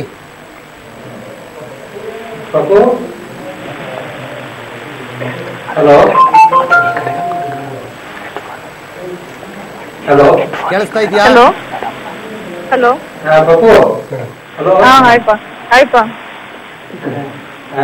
ವೆರಿ ಗುಡ್, ಒಳ್ಳೇದಾಗ್ಲಿ. God bless all of you. ನಿಮ್ಮ ಫ್ಯಾಮಿಲಿಗೆ. ಅವರು ನಮ್ಮ ಕೆಂಪನ್ನಯ್ಯ ಅವರಿಗೆ ಒಂದು ವಿಶ್ ಮಾಡಿ. Nandini madam, hello Nandini, are you online? Are you online? Madam Nandini. She is gone. All right, thank you mister Shri Ramesh ಮತ್ತು ಅವರ ಪತ್ನಿ ಇಬ್ಬರಿಗೂ ಥ್ಯಾಂಕ್ ಯು. ಒಳ್ಳೇದಾಗ್ಲಿ. ಒಂದು ಮಗಳನ್ನ ಕೊಟ್ಟಿದ್ದೀರಿ ಕೋಲಾರದಿಂದ ರಾಜ್ಯಕ್ಕೆ ಸೇವೆಗೆ, ಬಹಳ ಥ್ಯಾಂಕ್ಸ್, ಬಿಗ್ ಥ್ಯಾಂಕ್ಸ್ ಇಬ್ಬರಿಗೂ. ಇನ್ನು ಕೆಂಪ ಹೊನ್ನಯ್ಯನವರು ನನ್ನ ಜೊತೆ ಇದ್ದಾರೆ. ಸರ್ ನಿಮ್ಮ ಕತೆ ಈಗ ಮುಂದುವರಿಸ್ಬೇಕು ನೀವು ಅರ್ಜೆಂಟಾಗಿ. ನನಗೆ ಕೇಳ್ತಾ ಇದ್ದೀನಿ ನಿಮ್ಮನ್ನ. ಸರ್, ಈಗ ಕಣ್ಣಿಲ್ದೇ ಇದ್ದವ್ರಿಗೆ IAS ಕೊಡ್ತಾರ ಸರ್? ಕೊಡ್ತಾರೆ ಸರ್, ಆಗಿದೆ ನೋಟಿಫಿಕೇಶನ್ ಆತರ ಐಡೆಂಟಿಫೈ ಮಾಡಿದ್ದಾರೆ ಸರ್ ಭಾರತ ಸರ್ಕಾರದವರು. ಮತ್ತೆ ಈಗ ನೀವು ಹೆಂಗ್ ಸರ್ ಕೆಲಸ ಮಾಡಿದ್ರೆ ನಾಳೆ ಫೈಲ್ ನೋಡ್ಬೇಕು ಅಂದ್ರೆ ಹೆಂಗ್ ಸರ್ ನೋಡೋದು? ನಿಮ್ದು ಬ್ರೈಲ್ ಮಾಡ್ಕೊಡ್ತಾರಾಗ? ಸರ್ ಬ್ರೈಲ್ ಇಲ್ಲ ಸರ್, ಬ್ರೈಲ್ಗಿನ ತುಂಬಾ ಅಡ್ವಾನ್ಸ್ಡ್ ಟೆಕ್ನಾಲಜಿ ಬಂದ್ಬಿಟ್ಟಿದೆ ಸರ್. ಎಲ್ಲಾ ಕಡತಗಳನ್ನ ಕಂಪ್ಯೂಟರ್ಗೆ ಸಿಸ್ಟಮ್ಗೆ ಅಪ್ಲೋಡ್ ಮಾಡಿದ್ರೆ ಅದು ಓದೇ ಹೇಳುತ್ತೆ ಸರ್. ಸಖತ್ ಐಡಿಯಾ ಅದು. ಕರೆಕ್ಟ್. ಈಗ ಅದ್ರಿಂದ ನಾನು ವೆರಿಫೈ ಮಾಡ್ಕೋಬಹುದು ಸರ್. ಎಲ್ಲ ಕೇಳ್ಕೋಬಹುದು ಅಲ್ವಾ? ಸಾಫ್ಟ್ವೇರ್ಗಳಿವೆ ಸರ್. ಈಗ ನೀವೇನ್ ತಗೋತೀರಿ? IAS ತಗೋತೀರಾ? ಖಂಡಿತ ಸರ್. IAS ತಗೋತೀರಾ? ನನ್ಗೆ ಆಸೆ ಇರೋದು IAS ಆಗ್ಬೇಕು ಅಂತ ಸರ್. ನಿಮ್ಗೆ ಕರ್ನಾಟಕದಲ್ಲಿ ಸಿಕ್ತಿದ್ರೆ ಏನ್ ಮಾಡ್ತೀರಿ? ಎಲ್ ಸಿಕ್ಕರು ಏನ್ ಸರ್, ಆಲ್ ಇಂಡಿಯಾ ಸರ್ವಿಸ್ ಇಡೀ ಅಖಂಡ ಅದೇ ಕುಣಿಗಲ್ ತಾಲೂಕು ಬಿಟ್ಟು ದೇಶ ತಿರುಗಿರೋರ್ಗೆ ನಮ್ಗೆ ಯಾವ ಲೆಕ್ಕ? ಎಲ್ಲಿಗಾರು ಹೋಗ್ತೀವಿ ಅಲ್ವಾ?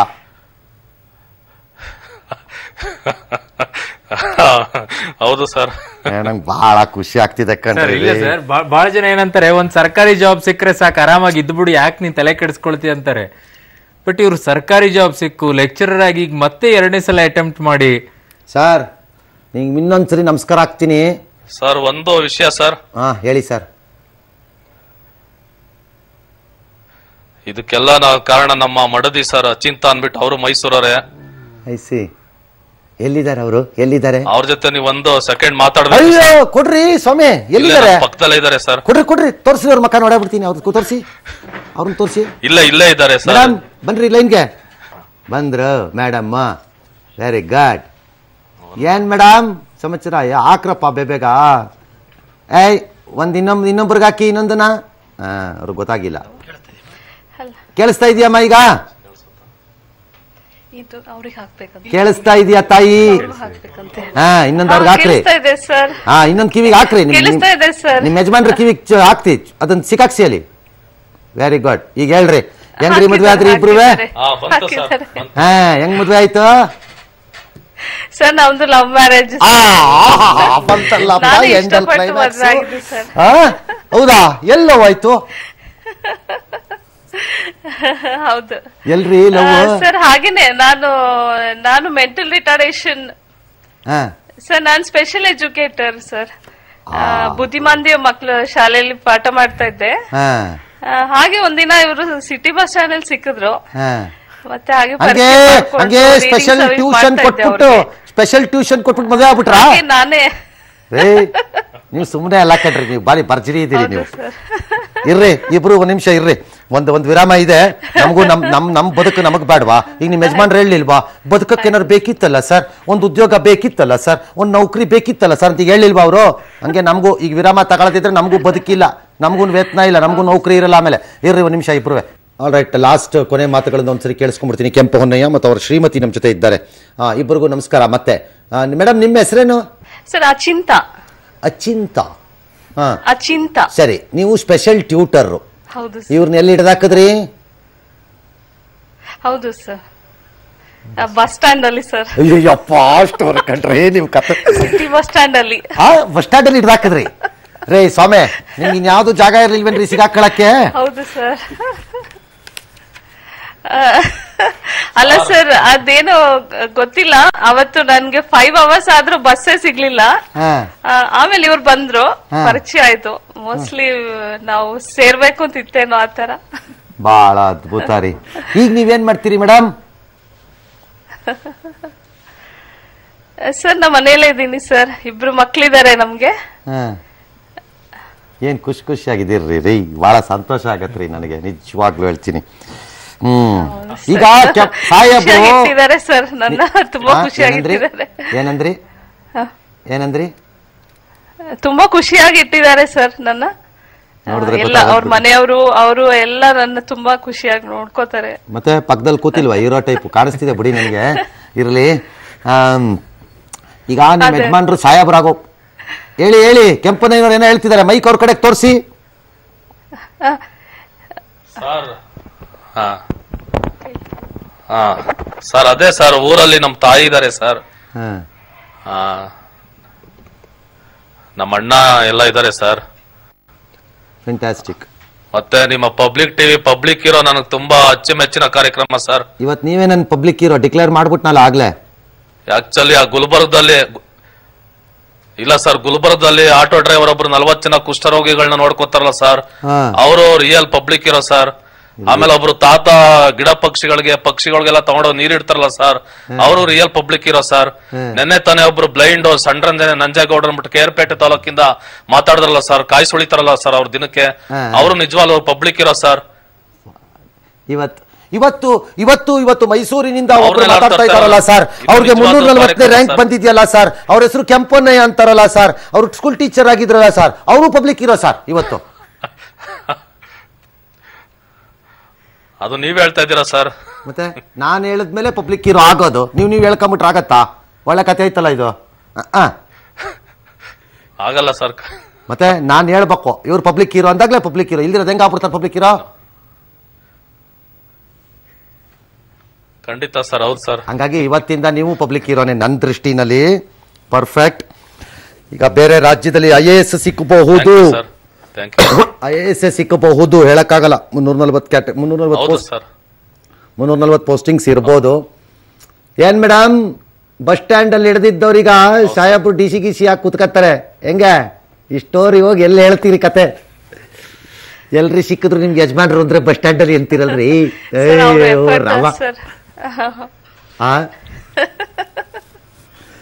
ಮಕ್ಕಳೇನ್ ಮಾಡತ್ವಮ್ಮ? ಸರ್ ನಮ್ಮ ಮನೇಲಿ ಎಲ್ಲಾರು ನಿಮ್ ಫ್ಯಾನ್ಸ್ ಸರ್, ಎಲ್ಲಾರು ನಿಮ್ ಫ್ಯಾನ್ಸ್. ನಮ್ಮ ಮಕ್ಕಳು ಕೂಡ ನಿಮ್ ತುಂಬಾ ಇಷ್ಟ ಪಡ್ತಾರೆ. 2 ಮಕ್ಕಳು ಏನ್ ಮಾಡುತ್ತವೆ ಹೇಳುವೆ? 9 o'clock ಆದ್ರೆ ನಿಮ್ ಟಿವಿನೇ ನಾವ್ ನೋಡೋದು. ಹೌದಾ? ಅಲ್ಲ ತಾಯಿ, 2 ಮಕ್ಕಳು ಏನ್ ಮಾಡತ್ವಮ್ಮ? ಸರ್ ಸರ್ ದೊಡ್ಡವನು 2nd standard, ಚಿಕ್ಕವನು 1st standard sir. ಹೌದಾ? ಇಷ್ಟು ಬೇಗ ನಮ್ ಟಿವಿ ನೋಡಕ್ ಬಿಡಬೇಡಿ ಅವ್ರನ್ನ. ತಮ್ಮನ ಮನೇಲಿ ಇದ್ದಾರೆ ಇವತ್ತು, ಅಲ್ಲಿ ತೊಂದರೆ ಇಲ್ಲ. ಇಷ್ಟು ಬೇಗ ನಮ್ ಟಿವಿ ನೋಡಕ್ ಬಿಡಬೇಡಿ, ಯಾಕಂದ್ರೆ ನಾನು ಬಹಳ ಕೆಟ್ಟ ಜನರು ಸುದ್ದಿ ಎಲ್ಲ ಹೇಳ್ತಾ ಇರ್ತೀನಿ, ಅದೆಲ್ಲ ಕಿಲ್ತ್ಕೊಂಡ್ಬಿಟ್ಟಾವ ಆಮೇಲೆ. ಹೌ ಇಲ್ಲ ಸರ್, ಚಿಕ್ಕದ್ರಿಂದಾನೇ ಗೊತ್ತಾಗ್ಬೇಕು ಅವ್ರಿಗೆಲ್ಲ. ಹಂಗಂತೀರಾ? ನಿಮ್ಮಿಬ್ಬರ ಜೀವನ ಹೀಗೆ ಇರ್ಲಿರಿ, ನಗ್ತಾ ಇರಿ, ಚೆನ್ನಾಗಿ ನೋಡ್ಕೊಳ್ರಿ ಅವ್ರನ್ನ ನೀವು. ಅಚಿಂತ ಅವರು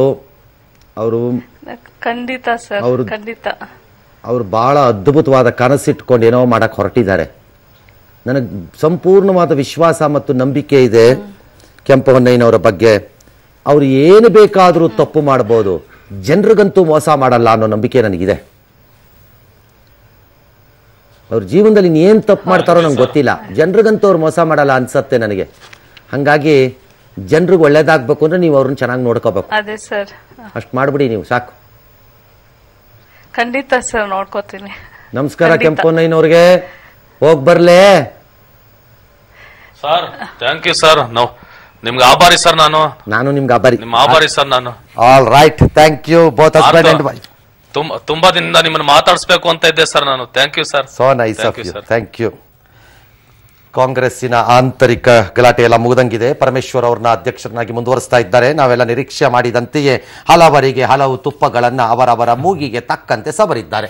SR ಪಾಟೀಲರಿಗೆ ವರ್ಕಿಂಗ್ ಪ್ರೆಸಿಡೆಂಟ್ ಇನ್ನೊಂದು ಪೋಸ್ಟ್ ಏನೋ ಕ್ರಿಯೇಟ್ ಮಾಡಿದ್ದಾರೆ. DK ಶಿವಕುಮಾರ್ನ ಚುನಾವಣಾ ಪ್ರಚಾರಕ್ಕೆ ಹಾಕಿದ್ದಾರೆ. ಅದೇ ರೀತಿ ಕಾರ್ಯದರ್ಶಿಗಳಾಗಿ ಮುನಿಯಪ್ಪನವ್ರನ್ನ ಕಾರ್ಯಕಾರಿ ಸಮಿತಿ ವಿಶೇಷ ಆಹ್ವಾನಿತ ಹಾಗೂ ಸತೀಶ್ ಜಾರಕಿಹೊಳಿಗೆ ಪ್ರಧಾನ ಕಾರ್ಯದರ್ಶಿ ಹುದ್ದೆಗಳನ್ನು ಕೊಟ್ಟಿದ್ದಾರೆ. ಇದು ಲಾಭ ಕೊಡುತ್ತಾ ಇಲ್ವಾ ಮುಂದಿನ ದಿನ ನೋಡಬೇಕು. ಇನ್ನು ಬೆಂಗಳೂರಿನ KS ಇನ್ಸ್ಟಿಟ್ಯೂಟ್ ಆಫ್ ಟೆಕ್ನಾಲಜಿ ಶಿಕ್ಷಣ ಸಂಸ್ಥೆ 2017ನೇ ಬ್ಯಾಚ್ನ ವಿದ್ಯಾರ್ಥಿಗಳಾಗಿ ಬೀಳ್ಕೊಡುಗೆ ಕಾರ್ಯಕ್ರಮವನ್ನು ಆಯೋಜಿಸಿತು. ಈ ಕಾರ್ಯಕ್ರಮದಲ್ಲಿ ಕಾಲೇಜಿನ ಆಡಳಿತ ಮಂಡಳಿ ವಿದ್ಯಾರ್ಥಿಗಳಿಗೆ ನೆನಪಿನ ಕಾಣಿಕೆಯನ್ನ ನೀಡಿ ಶುಭ ಹಾರೈಸಿತು. ಕಾರ್ಯಕ್ರಮದ ಮುಖ್ಯ ಅತಿಥಿಯಾಗಿ ಭಾಗವಹಿಸಿದ್ದ PS ಯೂನಿವರ್ಸಿಟಿ ಉಪಕುಲಪತಿ ಡಾಕ್ಟರ್ KN ಬಾಲಸುಬ್ರಹ್ಮಣ್ಯಮೂರ್ತಿ ಮತ್ತು KSIT ಶಿಕ್ಷಣ ಸಂಸ್ಥೆ ಅಧ್ಯಕ್ಷರಾದ ರಾಮಚಂದ್ರ ನಾಯ್ಡು ವಿದ್ಯಾರ್ಥಿಗಳ ಮುಂದಿನ ಭವಿಷ್ಯಕ್ಕೆ ಶುಭವನ್ನ ಕೋರಿದರು.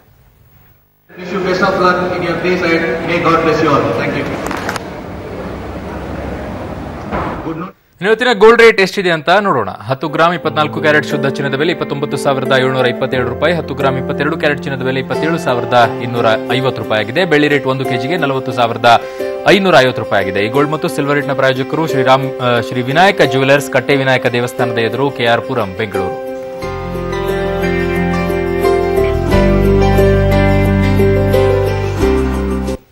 ಪಾರ್ವತಮ್ಮನವರು ಅಗಲಿದ ಸಂಕಟ ಅಥವಾ UPSCಲಿ ಇವರೆಲ್ಲರ ಸಾಧನೆಗಳ ಸಂಭ್ರಮ, ಇವೆರಡರ ಮಧ್ಯೆ ಇವತ್ತು 10:30ವರೆಗೆ ನಿಮ್ಮೊಂದಿಗೆ ನಾವಿದ್ದೆವು. ಬಿಗ್ ಬುಲೆಟಿನ್ ಮುಗಿಸ್ತಾ ಇದ್ದೀವಿ. ನಾವಿಬ್ರು ಹೋಗ್ಬಿಟ್ಟು ಬರ್ತೀವಿ. ನಮಸ್ಕಾರ, ಗುಡ್ ನೈಟ್, ಶುಭರಾತ್ರಿ.